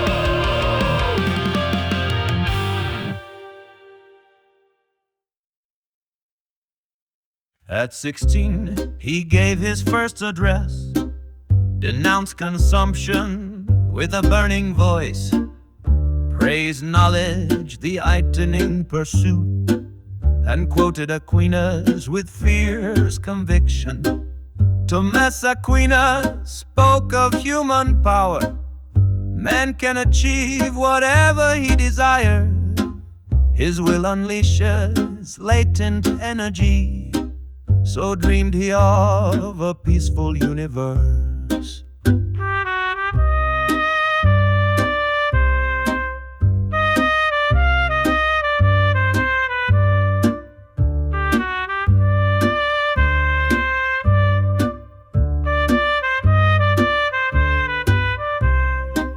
The teenagers rose to give him ovation. Teachers applauded his luminous words. A bishop called him to distant Bogota. A congress awaited his bright presence. Yet his speech, handwritten and sincere, he never typed it on a blank page. Theater and song stole his focus. He declined to lead in adolescence.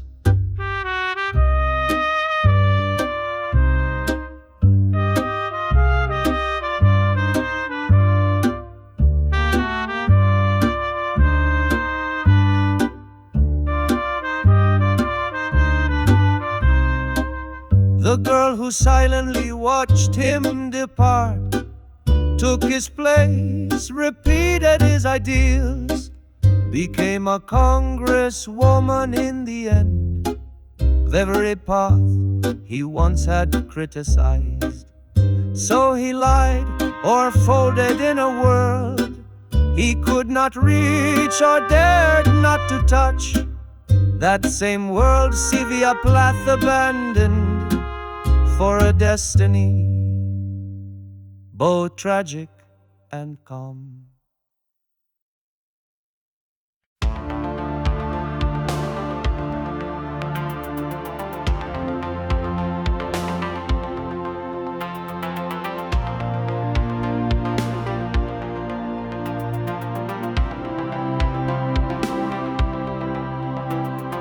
Blinded by the mist of towering cliffs, I once consecrated my life to fame. I deciphered the secrets of performance and was applauded for my portrayals. God or fate intervened on my behalf, disfiguring my face with an infection. Scars the world rejected, without beauty, without ugliness, without the will to fight.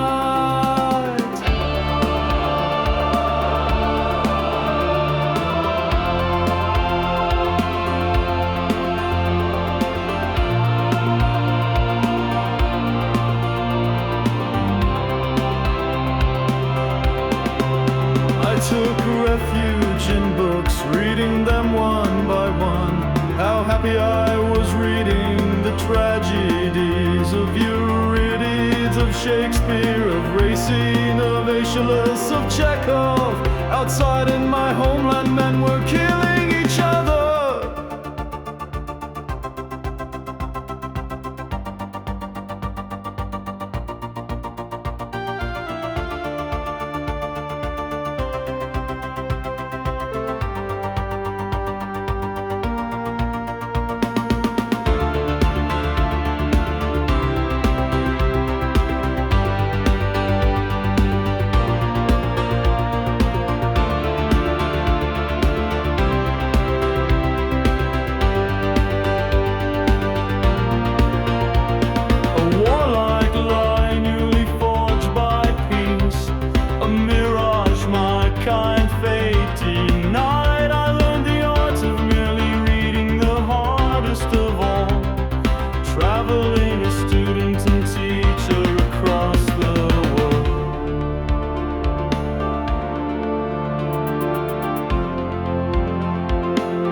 So many deaths, remaining honest. I refused bribes, they did not call me honest, but a hardened Christian, and yet I was as fragile as any man. The sordid images I saw at night were ditches on a path of pebbles toward the peacock that rested in my hands. The children of India wept at my departure. The land that shook a coast in California. Friends I left in the cities of the world. The mud that was mine, my youth, my name, I preserved them pure, without fame, without dishonesty.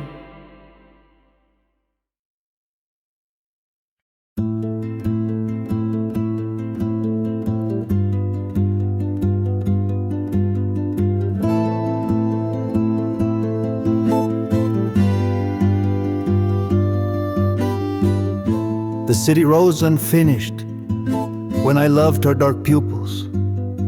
The night remained truncated and starless when she suspended my desires. How many times I wandered through Bogota, the seventh, aching and silent, from Bella Suiza to La Cien, and then to La Castellana, wandering like waves. How much I cried the fire of her absence, Finally we kissed, we loved each other in a studio papered with photos of Billy Joel and Cyndi Lauper. So popular, so loved by all in a city of transient lovers, for whom love was a weakness and left subtly with gestures of reproach.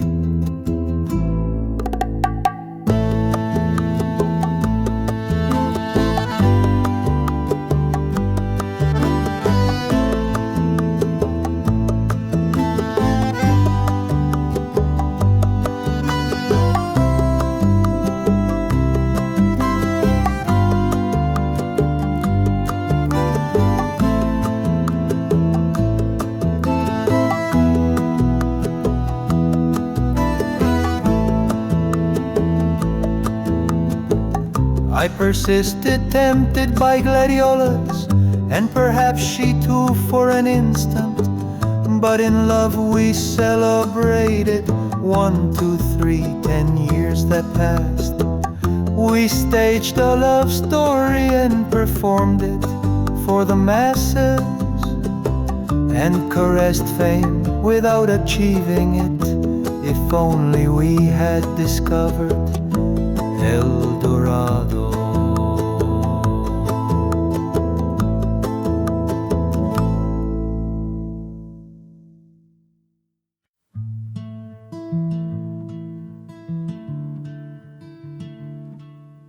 In the full bloom of her fleeting youth, denying the soul of her own past, fearing a future without clear direction, she left for the north, far from his embrace. There you will find the supreme, they told her. A car, a house, a blue-eyed Barbie. But her mind surpassed the supreme, only to lose itself in the invisible. The Americans applauded her determination. In 3 months she mastered the English language. She crossed narrow bridges, scars, fought demons in the night. And then she brushed against the cold and surrendered to broken arms, to women who offered residencies, happiness prelude to her tears.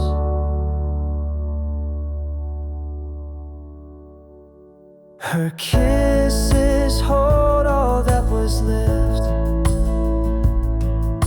Her promises, though broken, defy oblivion. For the skies they forged together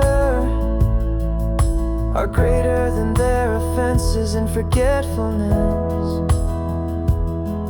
The Americans applauded her determination. In 3 months she mastered the English language. She crossed narrow bridges, scars, fought demons in the night. And then she brushed against the cold and surrendered to broken arms, to women who offered residencies, happiness prelude to her tears.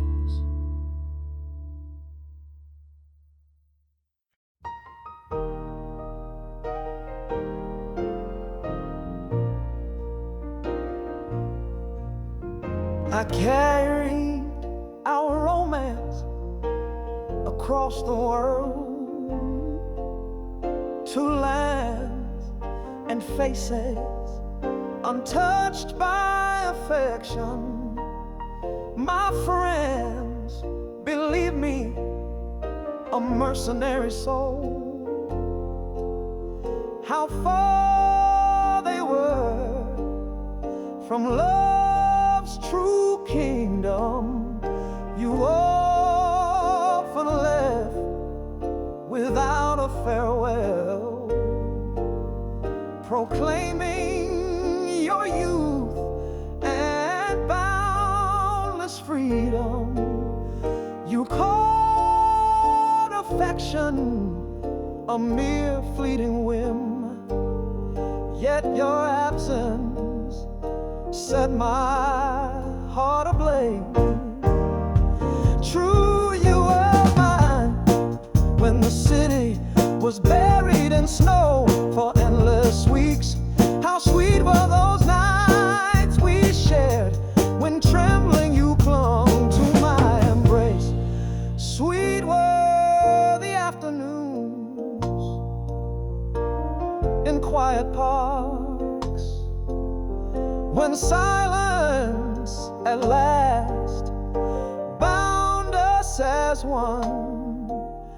You loved me too at Christmas time or Thanksgiving, warm by your parents' call. Then you saw a sorceress's counsel who offered you Venus or Midas' gold. And you love me so little then to spurn love for a handful of coins. The next day you gained a job's reward, its price that I could not follow you. Pitying me, you took me to another seer who listed one by one your betrayals. What did she advise? You asked of me. She told me to love you no longer. I said, breaking the dignified poise I'd honed, the grace I'd cultivated just for you. Did I tell you it was all a revenge? That professor I shamed for ignoring deludes. From both I suffered jealousy and cruelty, the bitter sting of American disdain. Yet still our kisses shield us from resentment. Their pulse you'll feel alive upon your skin.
My flesh despises its own blood's essence. A nomad wanders down ancient pathways, singing deeds woven with deep torment, false tales of tribulation and despair.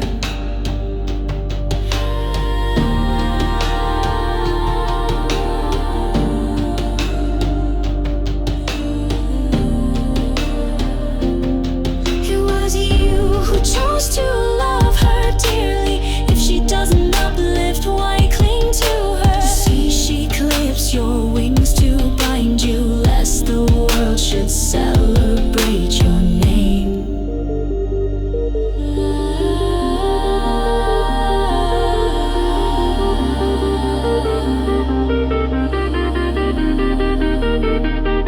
My artist, how do you hope to endure? It's pity, pity with your endless sorrow. Like beggars and lepers in the streets, who display their swords for all to see.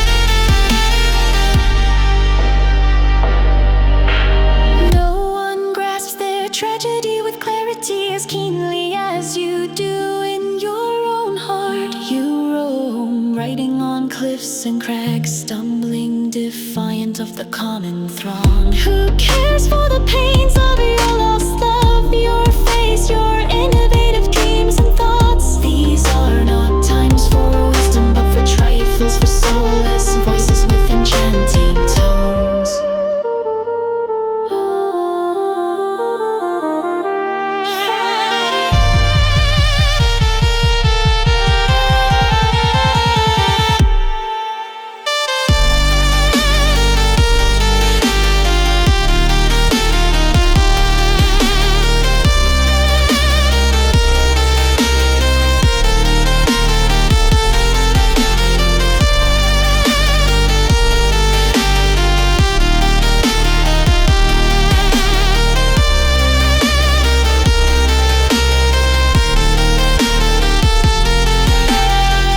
Hard work awaits the one who seeks triumph. Cease sowing seeds in barren, fruitless soil. You were raised better than her low ways, corrected through confinement's stern embrace.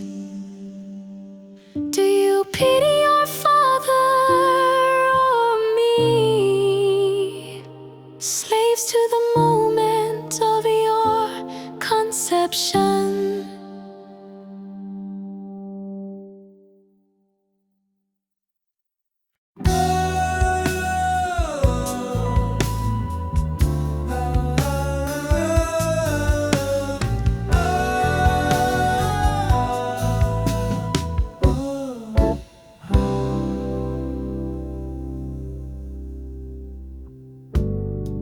I too was wounded by the sea of love,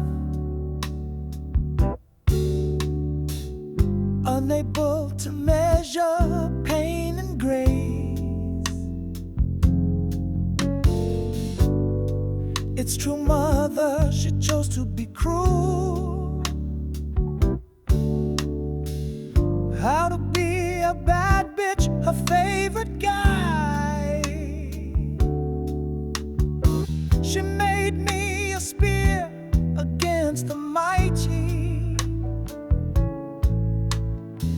the one she dares not ever face herself. She first forbade me from bringing my camera to the events where I had been invited.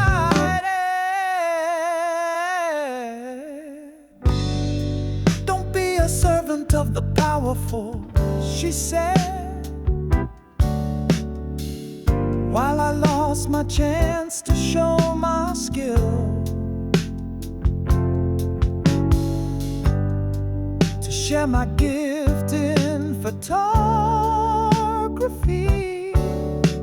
I love her, but her friends fear I might shine. Love is like that dear mother, blind and obedient, like the lamb that walks to slaughter, knowing well its fate. Every rose is born with hidden thorns.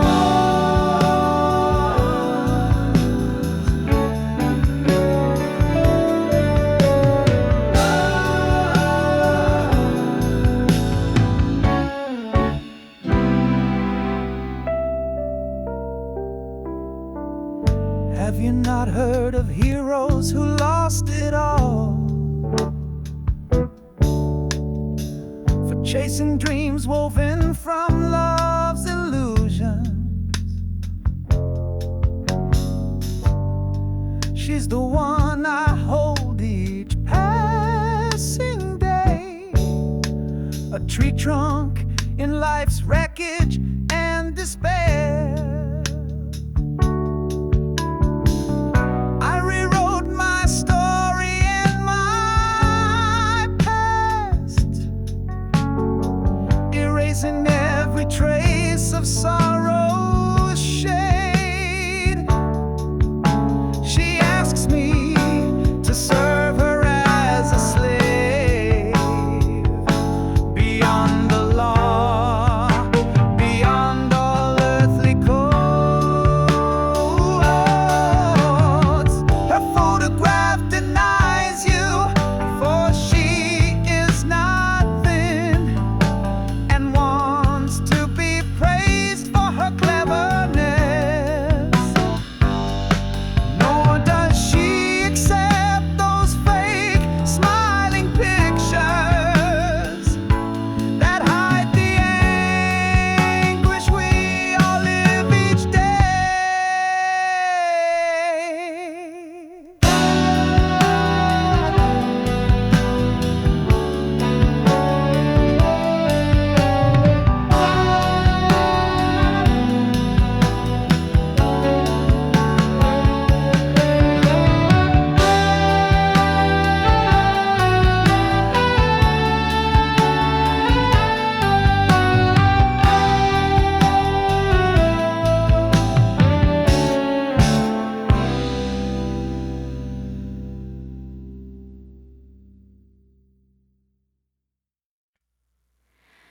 I was the age of his mother when she conceived him. I loved him 'cause I felt alone at 24.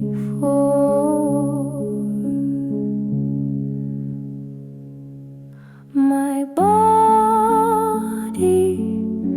trembled with the touch of his fingers. A clawless cat before its prey escapes. So many men had hurt me, and so many women had hurt him, like his mother.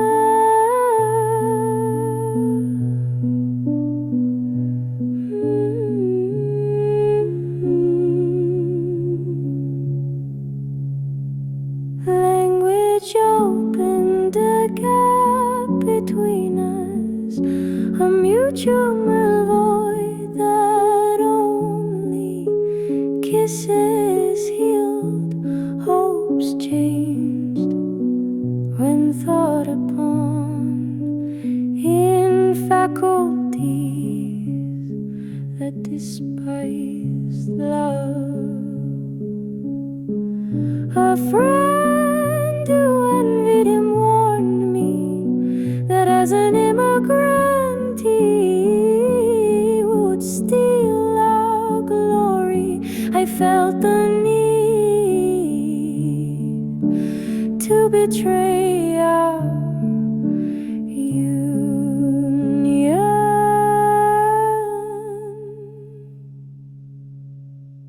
An institution no scholar defended, and following the trendy feminist manual, I left him and went to sleep at friends' houses. I also urged him to meet lovers. Isn't it every young man's dream to be loved?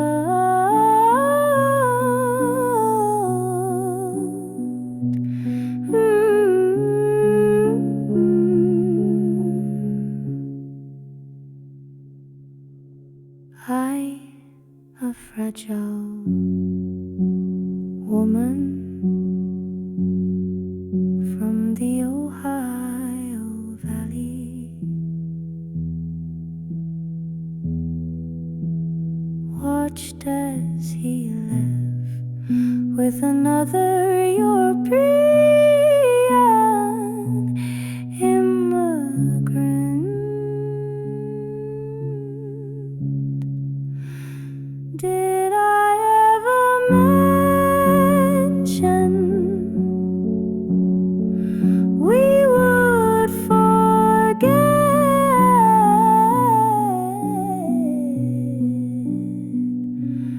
I was wrong for all the past poses. If I had known it wasn't selfishness but lust, that was the capital sin of South America.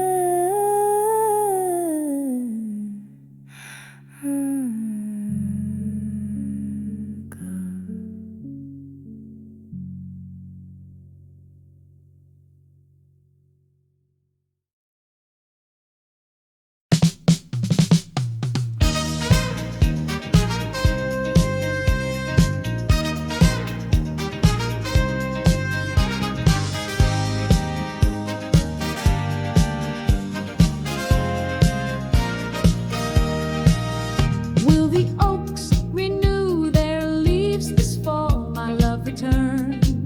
It's Thanksgiving Day. Come back to your North America with no east or west, without the Andean view of a sloping field. Why do you prefer me to a European? I am neither Marie Antoinette nor Joan of Arc, not a capricious or delirious woman. I descend from the matrons of the Mayflower. I carry in my blood the wildness of Pocahontas, of the matrons who bore revolutionaries, those who conquered fleeing natives over the brave valleys of New England. I am Elizabeth Cady Stanton and Betty Friedan. In another life I won the vote, women's education. I showed the home to be oppression for us. Why do you refuse to share in my heroism?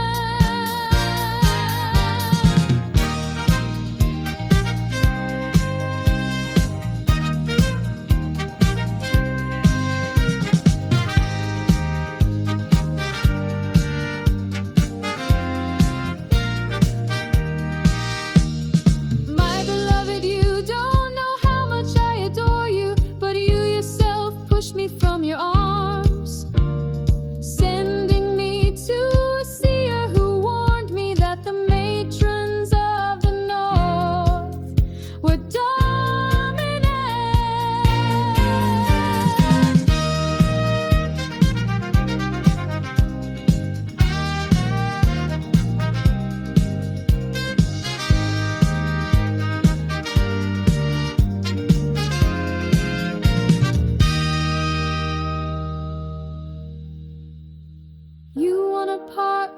supports your dreams, who sails seas never before explored, who reaches the summits of heaven and earth, and for that you must return from north to south.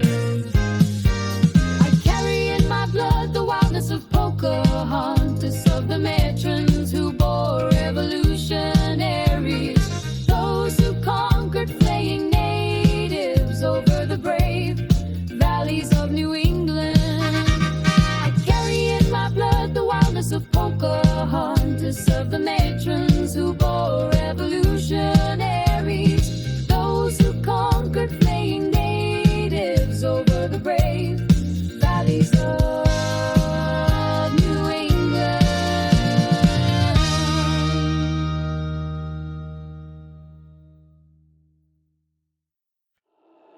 When his beloved walks along the street, the sunlight cannot soothe his bitter weight. He wonders if he should have dared compete with a matron crowned by fortune's weight. She learned from friends he stood against abortion, and proudly said in class she'd end it too. Thanks to that, I thrived and have 2 daughters. Her film praises pro-choice activists in New Orleans.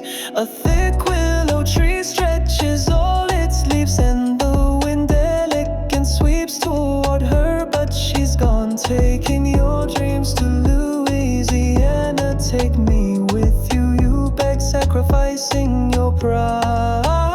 Yet that pain you felt is proof of the deep love her gray eyes still stir in you, even when a Canadian journalist calls and invites you to bask in her affection. Summer feels hollow, for it cries out her name, uses with euphoric thoughts of their walks along North Carolina shores, where seagulls once flew into their arms. Now they fly, it's the coldest winter. She flies to the lands of Louisiana. France calls her, and you wake for the presence of a love that is only grief.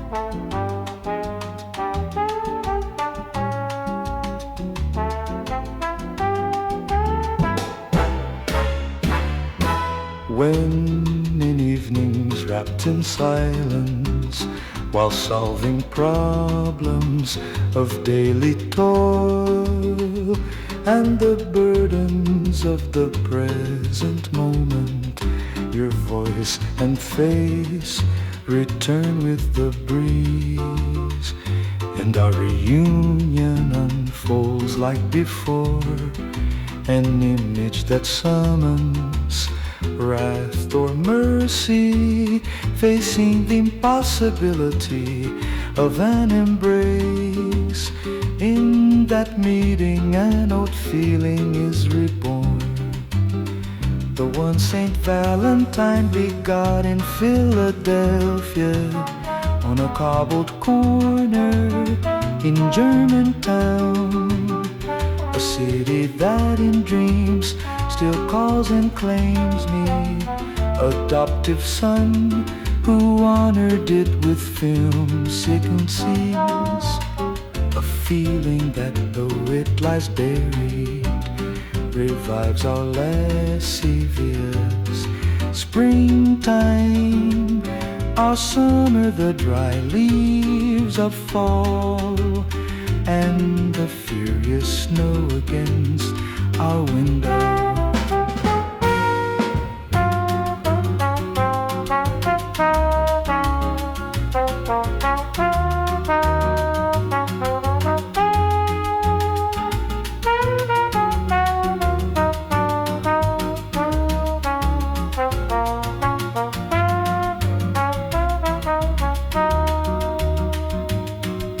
You and I torn out of the night,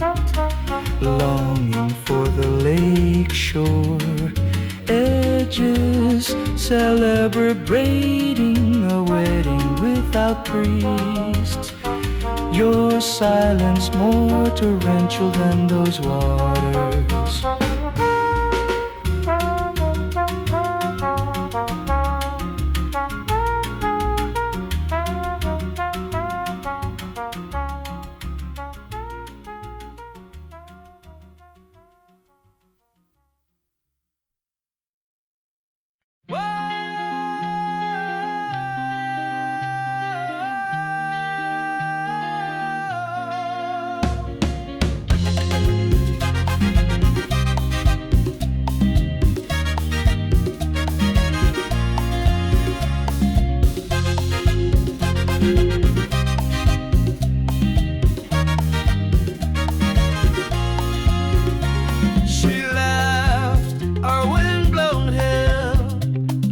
Footsteps united in the snow.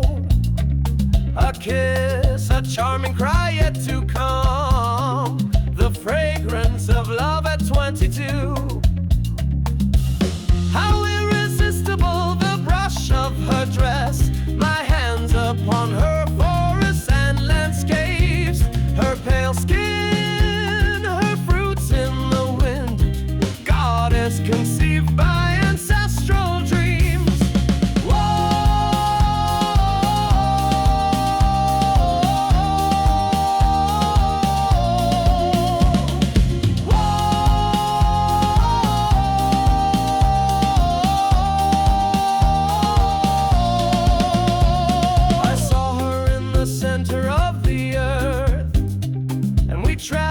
To Cleveland and St. Augustine, a communion that did not veil its cost, nor the doubts and wounds of that love.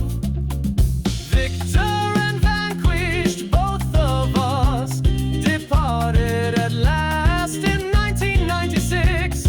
Golden was the sun of the tropic that crowned her, white the sun of the torrid zone she left behind.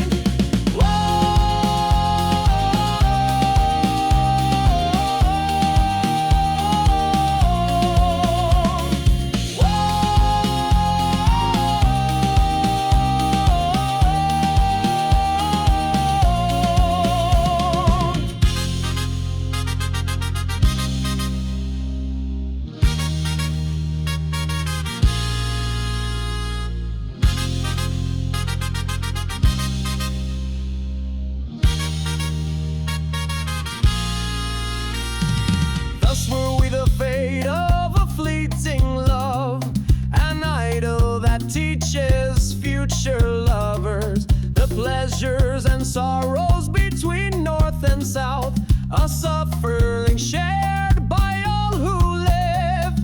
Days without rain followed our parting, without us the men and the things we once colored with independent films regained their primitive gray forms.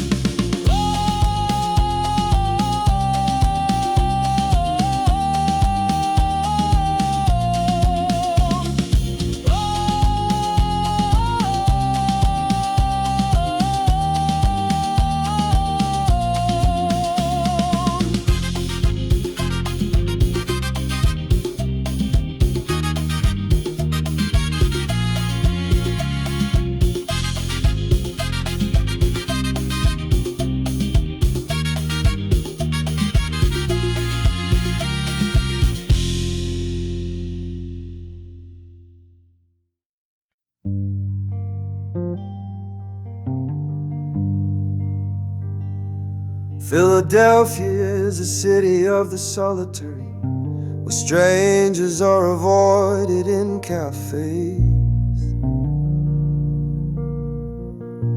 A city of secret societies, whose codes meet under the shadow of a cubicle around my apartment. But there's a park where addicts are handcuffed by police at night. The price of order, it's anathema. That's what they say. But those of us who know the stone jungles of cities know that anonymity is their charm. To walk unseen,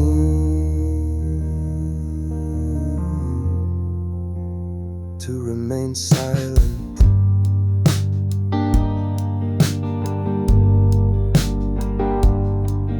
And today I celebrate your summer, the most beautiful, as humid as that of tropical jungles, more welcoming than the dry air of Bucaramanga.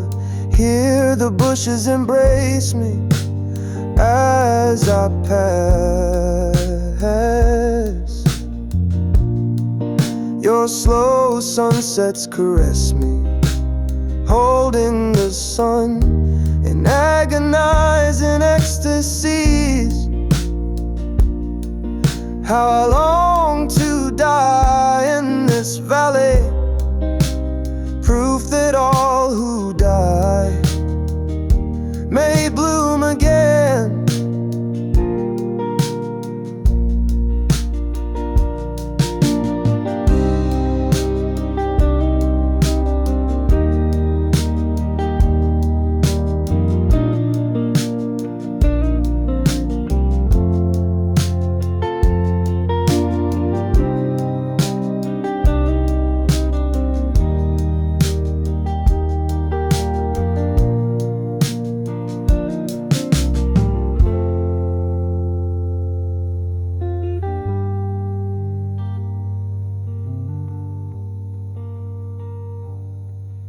Suspended beauty, balm for my despair, a sleep that softens fear and worry, comfort of my sorrowful days. My sister, how we have loved through heaven's eye.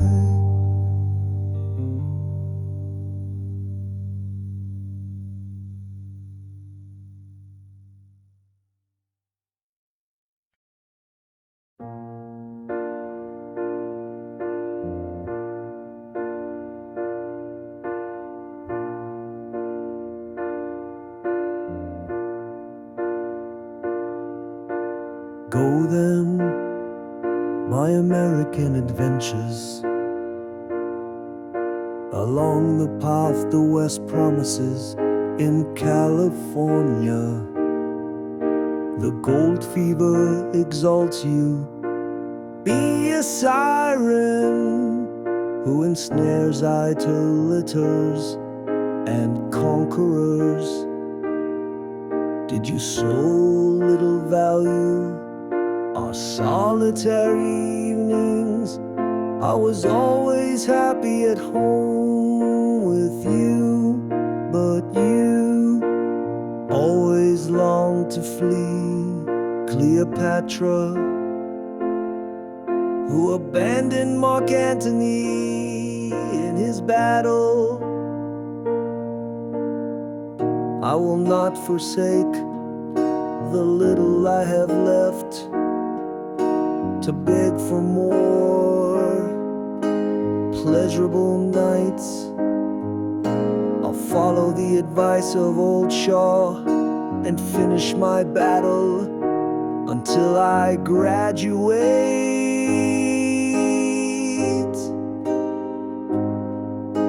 The wise women of Delphi warned me, if you conquer a kingdom, an empire will rise. How could I believe you'd then banish me to avoid being the shadow of a consort? Soar then like an eagle to the peak, for though you've torn every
after his beloved failed to name him first.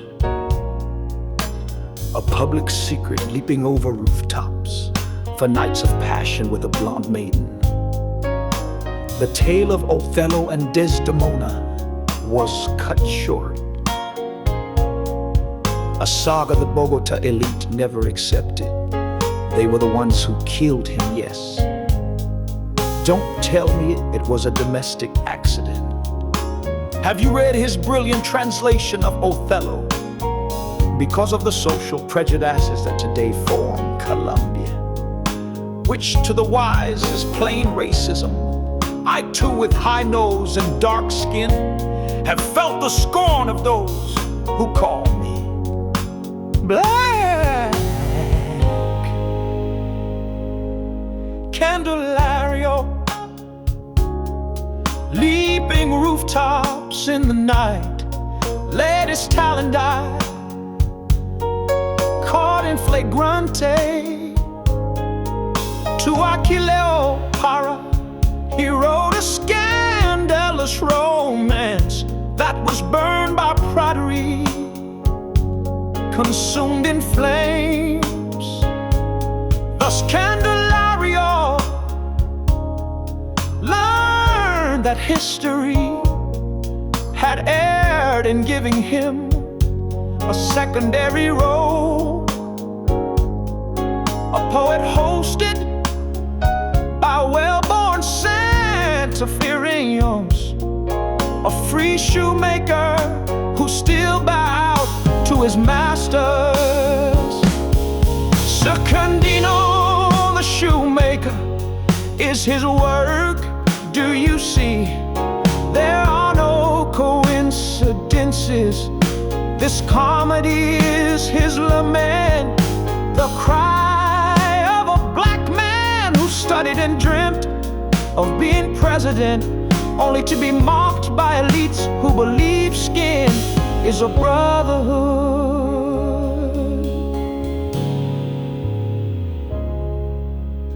Favored by the muses, child of twilight and dawn, his verses preserve the pulse of the Magdalena. Beneath his dark skin beat a heart of flame that traced love, shame, hope, and sorrow.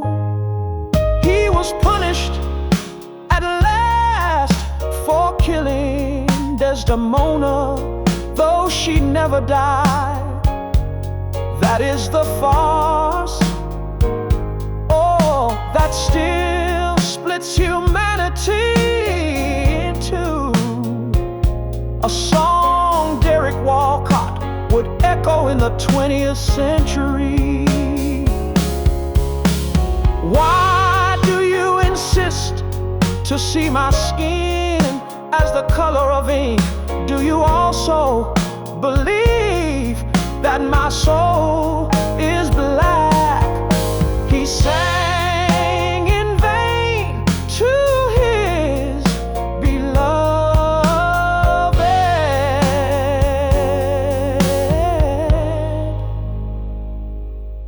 Candelario forgave her red and his Gothic, the tragic fate of Moors and poets.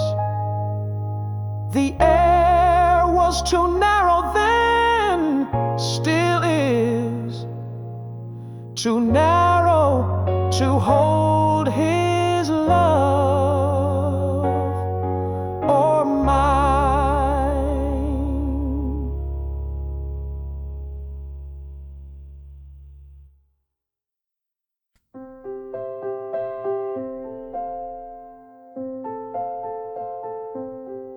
He has read the treatises of the wise and tuned his thoughts to philosophy's cadence. Riddles, grammars, enigmas that lend poetry to ancient tongues. He has conquered the plots of tragedies, the spell of time held still Words suspended in the air, extreme nature devoid of sense. He has praised and cursed 1,000 deities, forgotten by centuries by men. And among cunning hypocrites I was raised with tutors, letters, and renowned names.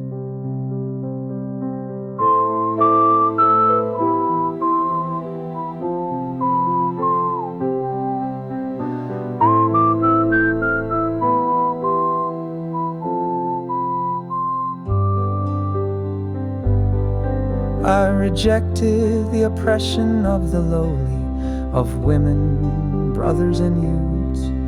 I distracted my body with readings that made me dream of the muses. I embraced the reason of Telos of Miletus, understood only by noble scholars. Now I count on Louis, our monarch, for whom tragedy is his solace. I portrayed the bold Nero on stage and understood his inner motives, his fierce rebellion against his mother. I don't excuse his sin, I only comprehend it. Everyone knows the king's father lives hidden behind an iron mask. He enjoys ample courtesy in his cell. Is that worse than parasites' confinement? Tragedy redeems, for it is true. I myself have lived it in my poems. My comedies are few, my tragedies many. I will not offend my king with a jest.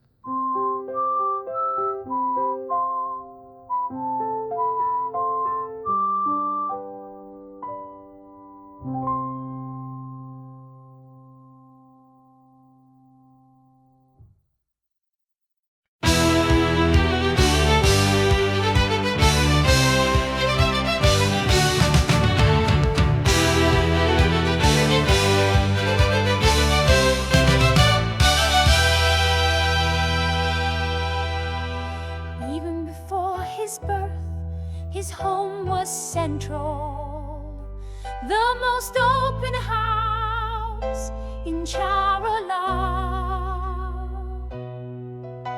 Among poor laborers, he grew in the mud, shaping his faith upon the clay.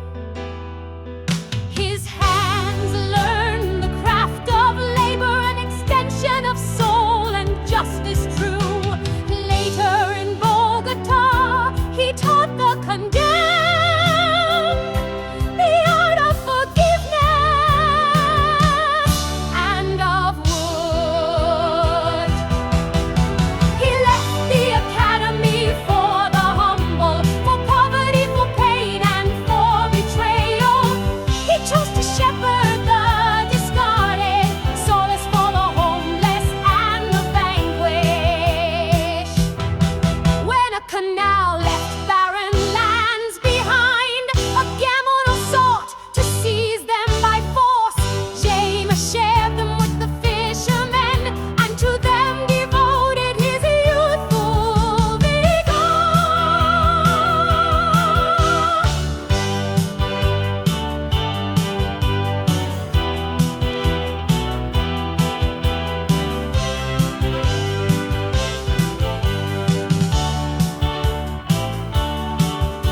I went to Bogota when they cast us out.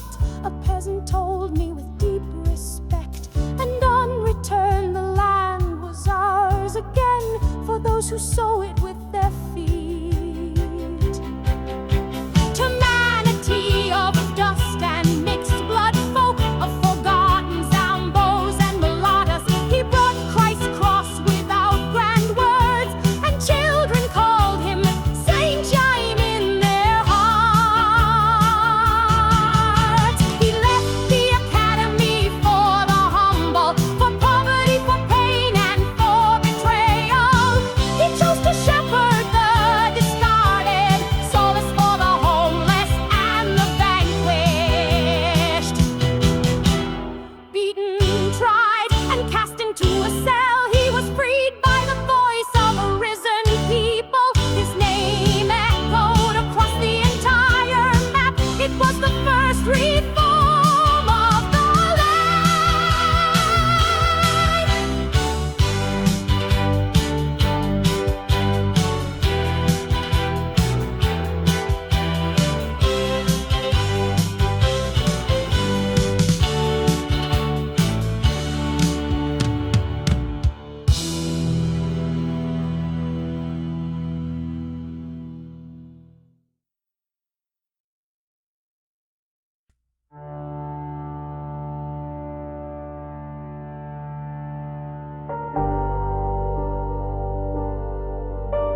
From the Jordan he brought a different dream. After seeing the kibbutzim of the peasants, to redeem the blood of his ancestors, princess and sword, he founded a new center.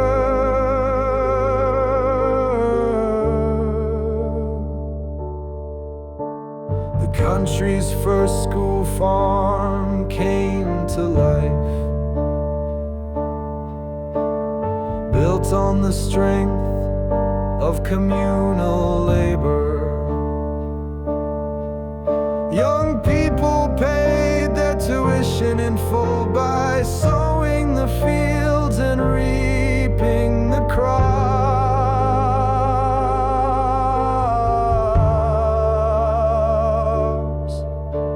But soon after just a few semesters, his own disciples turned their backs on him. They stole the income earned from the farm and crushed his hope amid the furrows. And though like Jesus he forgave them all, his heart gave out at the age of 49.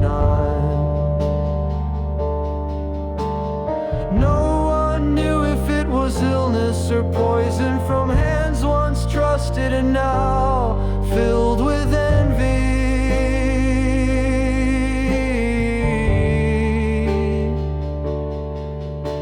He died a saint alone but held by God, presiding over heaven's silent temple.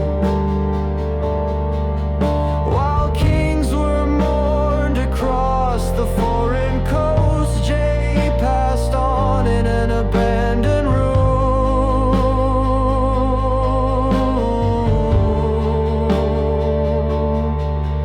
Manatee retablos of a joyful town, so I named the film of my student days. You'll find it on a number of platforms, my answer to the scorn of the Anglo world. They forbade me to film in North America, so I turned to my land and its neglect. There I recount his lonely death and how humble souls still echo with his life. There's no Jessup like Jane May, they said. His provincial wept at the funeral. The only one who fulfilled his vow of poverty, and the church was filled with farmers.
would have sacrificed my homeland and future in Portugal, trusting in Jesus, my Lord, Creator God. I gathered my meager strength in your port, the moon's cross and St. George's sickle, Spain's perseverance, the saints' forgiveness. Worldly flags I waved on abandoned roads. For 5 months and 4 days I waited to hear a welcoming voice, a greeting. My tribulation revealed my wound.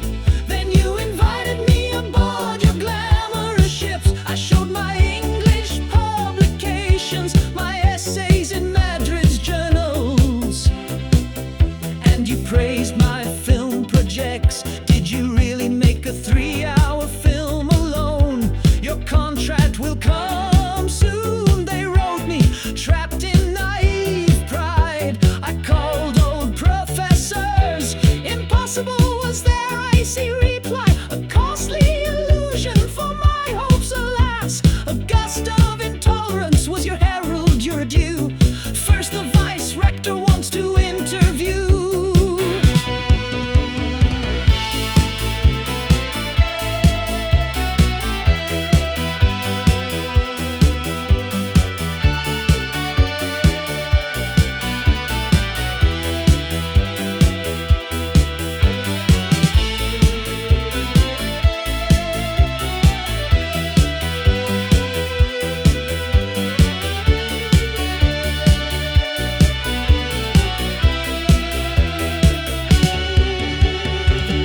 From England had 5 listeners. How do you justify our gathering at 7 in the morning just to speak with you?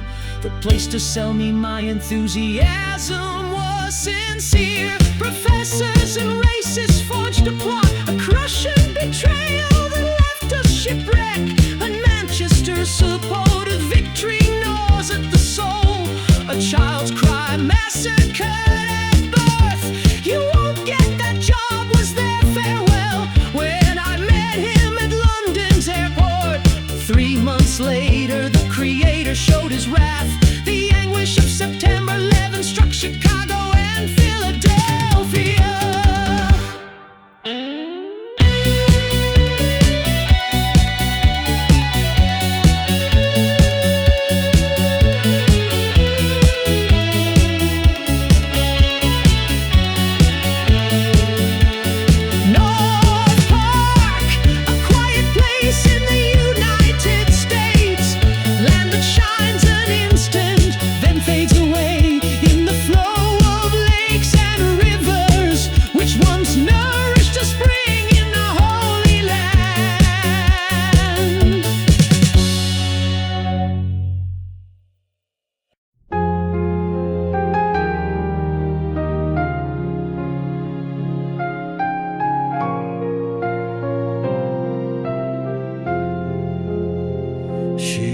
The water, the air, the fire, a rock beneath the furious wind, adrift in a love that never bloomed. I, a sailor cast ashore by a current. In a tree I carved the happiest days of a sordid life led by deceit. My eyes dismissed her lovely face, yet my thoughts drowned deep in hers. My whispers echoed in her ears, and she stepped back with a knowing smile. My resignation softened her hardened heart. How innocent we were in this era's eyes.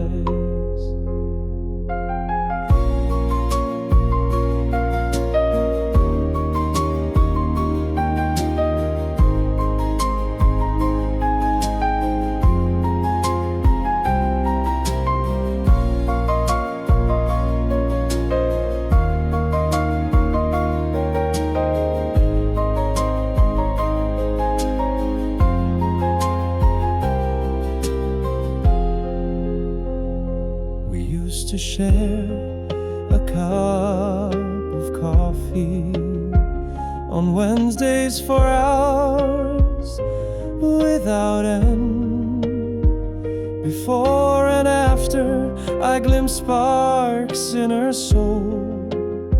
Ma jolie femme de France, a landscape of the past. From her smile, I compose songs for children we would never have, by her mother's stern decree, and ancestors who built and forgot. At night I followed her, saw her embrace another, and I, enlightened, forgave her secret tryst, to shape with her the clay of Pine Street, two tongues in the night's fragile promise.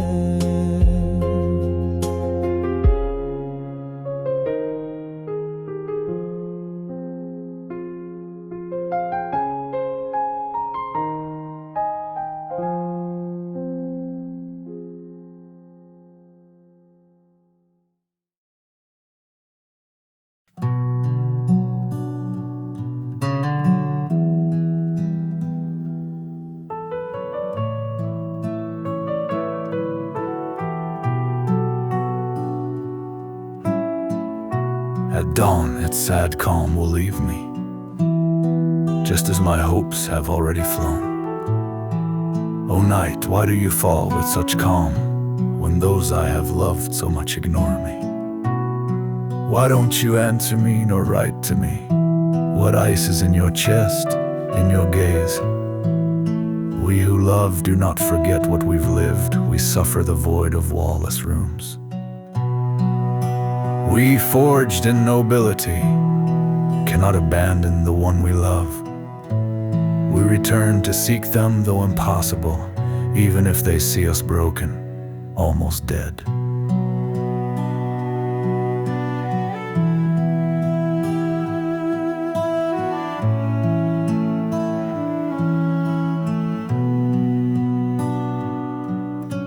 The next day, under the blue sky, forms are reborn, fierce without shape.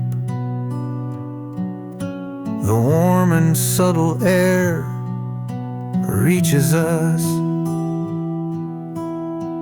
through the crack at the foot of the dark stove. We mix sweets with tobacco and mist, reliving beaches, meadows and seagulls, and a color envelops us in its foam. Alas, poor me, the red of your absence, the color unconsoled pupils, the red of my blood spilled for you. You must mourn it before the veil falls from your life, or you will have it forever.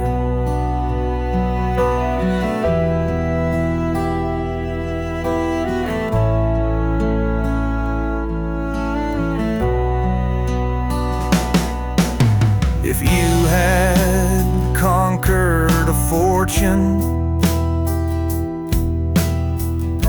if you had fulfilled my desires, you answer me when I seek you under the moon. Don't you see I chose the mud and exiles? Don't you see angels that embrace me,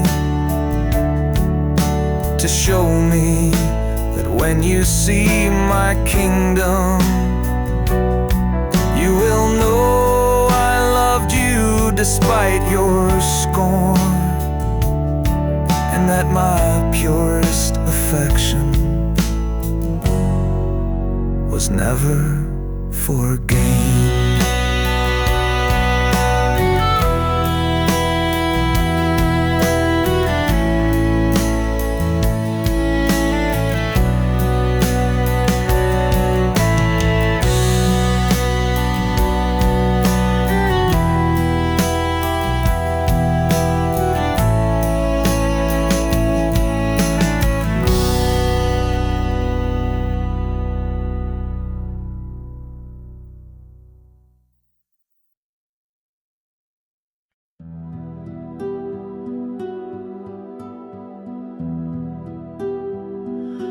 The city rose unfinished when I loved her dark pupils.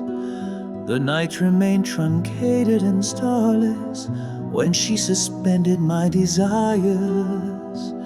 How many times I wandered through Bogota, the seventh aching and silent, from Bella Souza to La Cien and then to La Castellana, wandering like waves. How much I cried the fire of her absence. Finally we kissed, we loved each other in a studio papered with photos of Billy Joel and Cyndi Lauper. So popular, so loved by all in a city of transient lovers, for whom love was a weakness and left subtly with gestures of reproach. I persisted, tempted by gladiolas, and perhaps she too for an instant, but in love we celebrated 1, 2, 3. 10 years had passed. We staged a love story and performed it for the masses and caressed fame without achieving it. If only we had discovered El Dorado.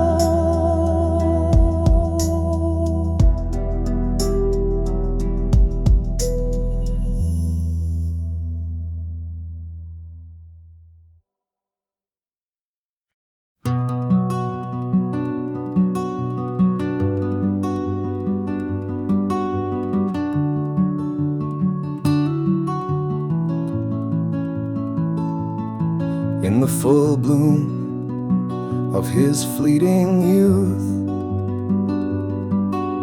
denying the soul of his own past, fearing a future without clear direction, he left for the north, far from her embrace. And there you will find the supreme, they told him.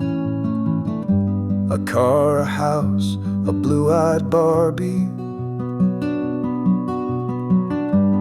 But his mind surpassed the supreme, only to lose itself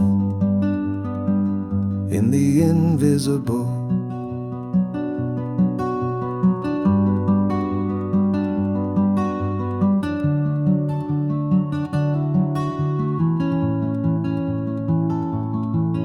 The Americans applauded his determination. In 3 months, he mastered the English language. He crossed narrow bridges, scars, fought demons in the night, and then he brushed against the cold and surrendered to broken arms, to women who offered residencies, happiness prelude to his tears.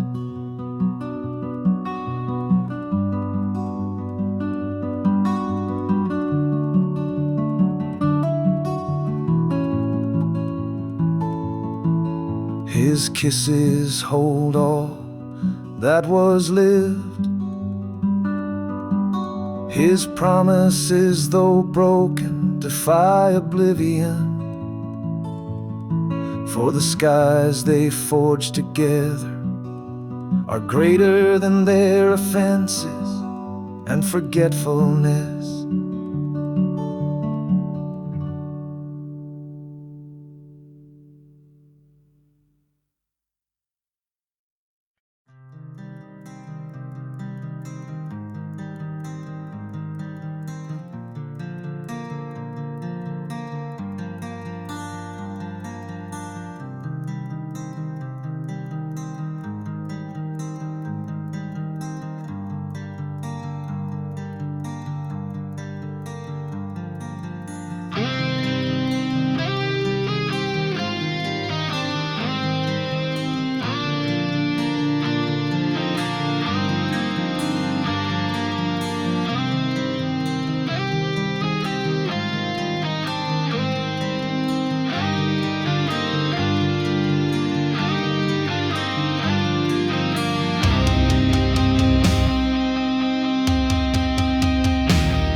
dawn, its sad calm will leave me,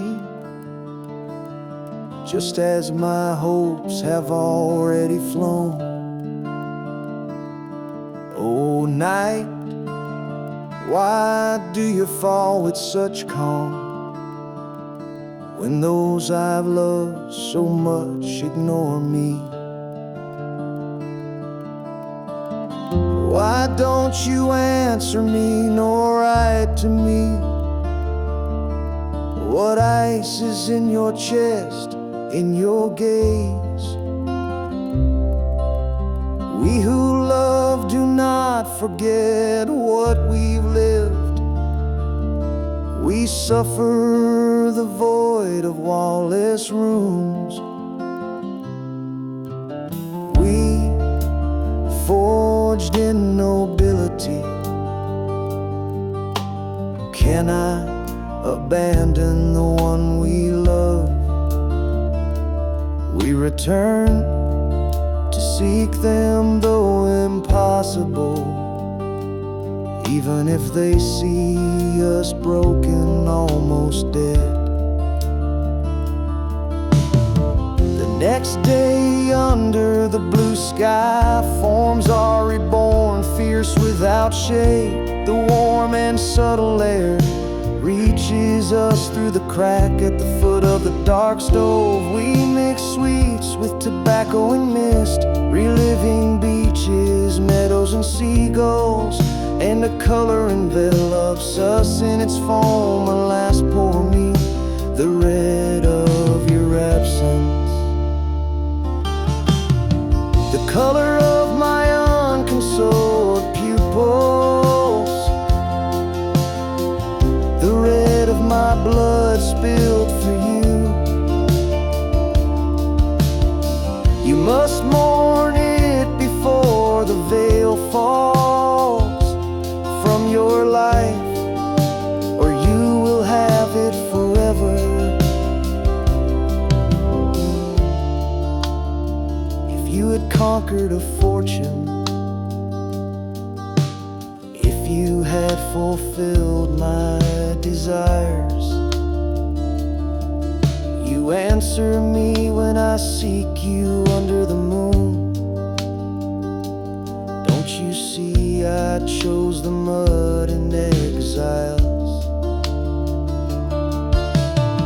Don't you see the angels that embrace me, to show me that when you see my kingdom, you will know I loved you despite your scorn, and that my purest affection was never for gain.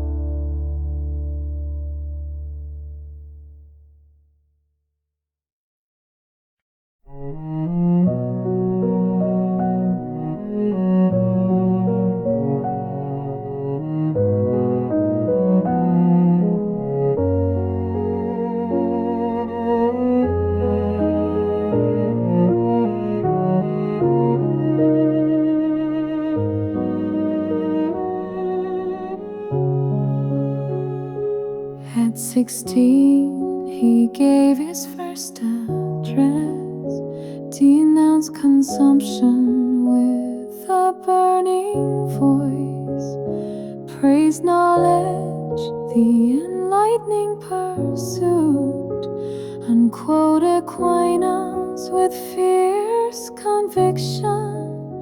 Thomas Aquinas spoke of human power. Man can achieve whatever he desires. His will unleashes latent energy. So dreamed he of a peaceful universe.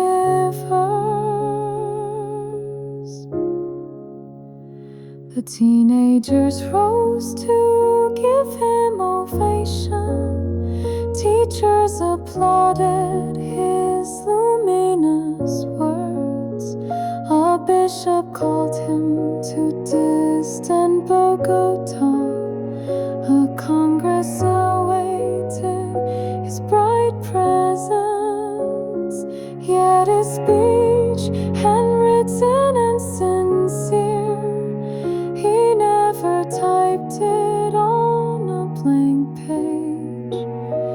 Theater and song stole his focus, he declined to lead in adolescence.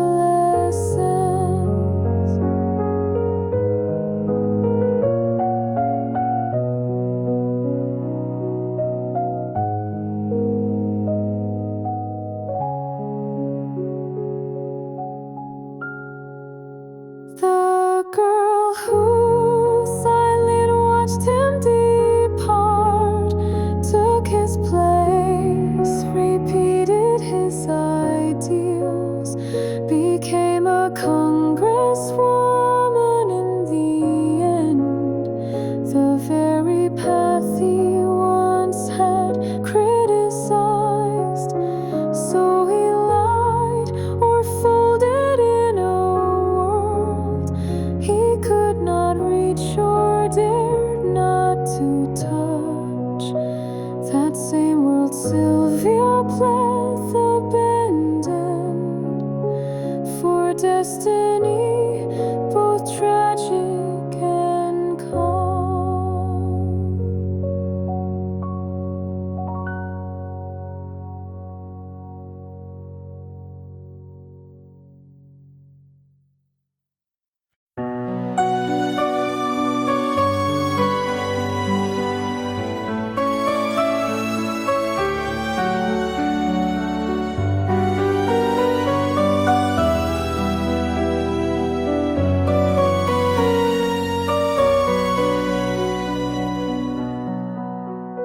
The city rose unfinished when I loved her dark pupils. The night remained truncated and starless when she suspended my desires. How many times I wandered through Bogota, the seventh aching and silent, from Bella Suiza to La Cian and then to La Castellana, wandering like waves. How much I cried the fire of her absence. Finally we kissed, we loved each other in a studio papered with photos of Billy Joel and Cyndi Lauper. So popular, so loved by all, in a city of transient lovers, for whom love was a weakness and left subtly with gestures of reproach. I persisted, tempted by gladiolas, and perhaps she too for an instant. But in love we celebrated. 1, 2, 3, 10 years that passed.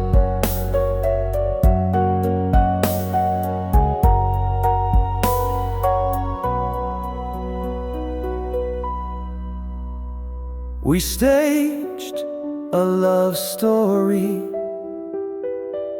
and performed it for the masses, and caressed fame without achieving it. If only we had discovered El Dorado.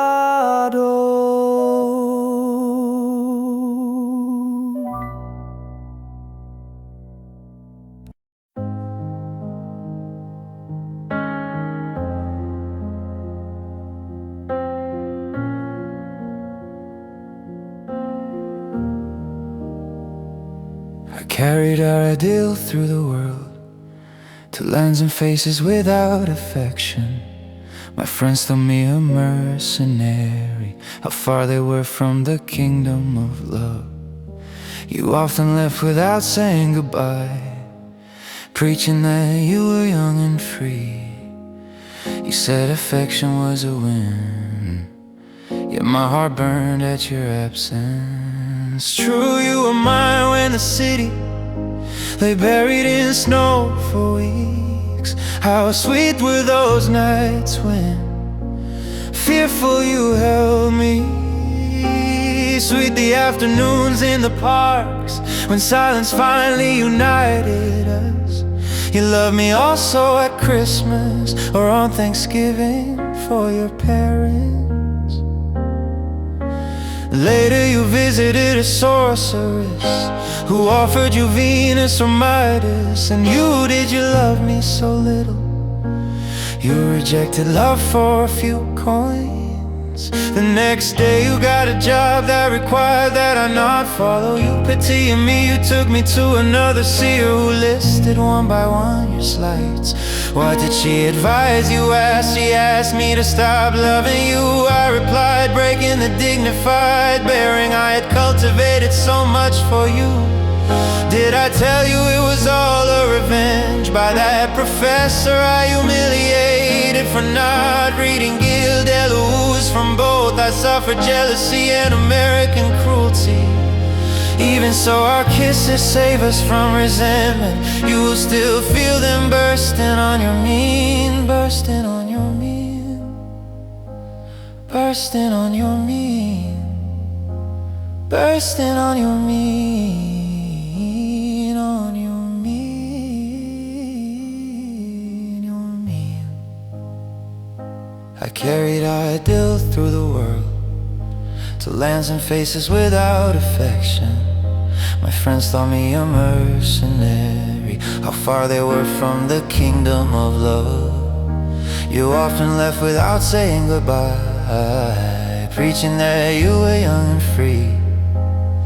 You said affection was a whim, yet my heart burned at your absence. True, you were mine when the city lay buried in snow for weeks. How sweet were those nights when fearful you held me. Sweet the afternoons in the parks when silence finally united us. You loved me also at Christmas or on Thanksgiving for your parents. Later you visited a sorceress who offered you Venus or Midas. And you, did you love me so little? You rejected love for a few coins. The next day you got a job that required that I not follow you. Pitying me, you took me to another seer who listed one by one your slights. What did she advise you? She asked me to stop loving you. I replied, breaking the dignified bearing I had cultivated so much for you. Did I tell you it was all a revenge? By that professor I humiliated for not reading Gilles Deleuze. From both I suffered jealousy and American cruelty. Even so our kisses save us from resentment. You will still feel them bursting on your mean, bursting on your mean, bursting on your mean, bursting on your mean.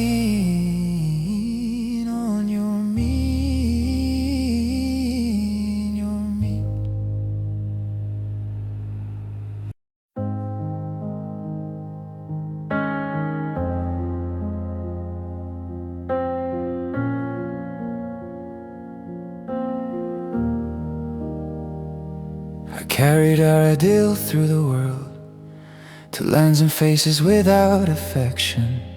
My friends thought me a mercenary, how far they were from the kingdom of love. You often left without saying goodbye, preaching that you were young and free.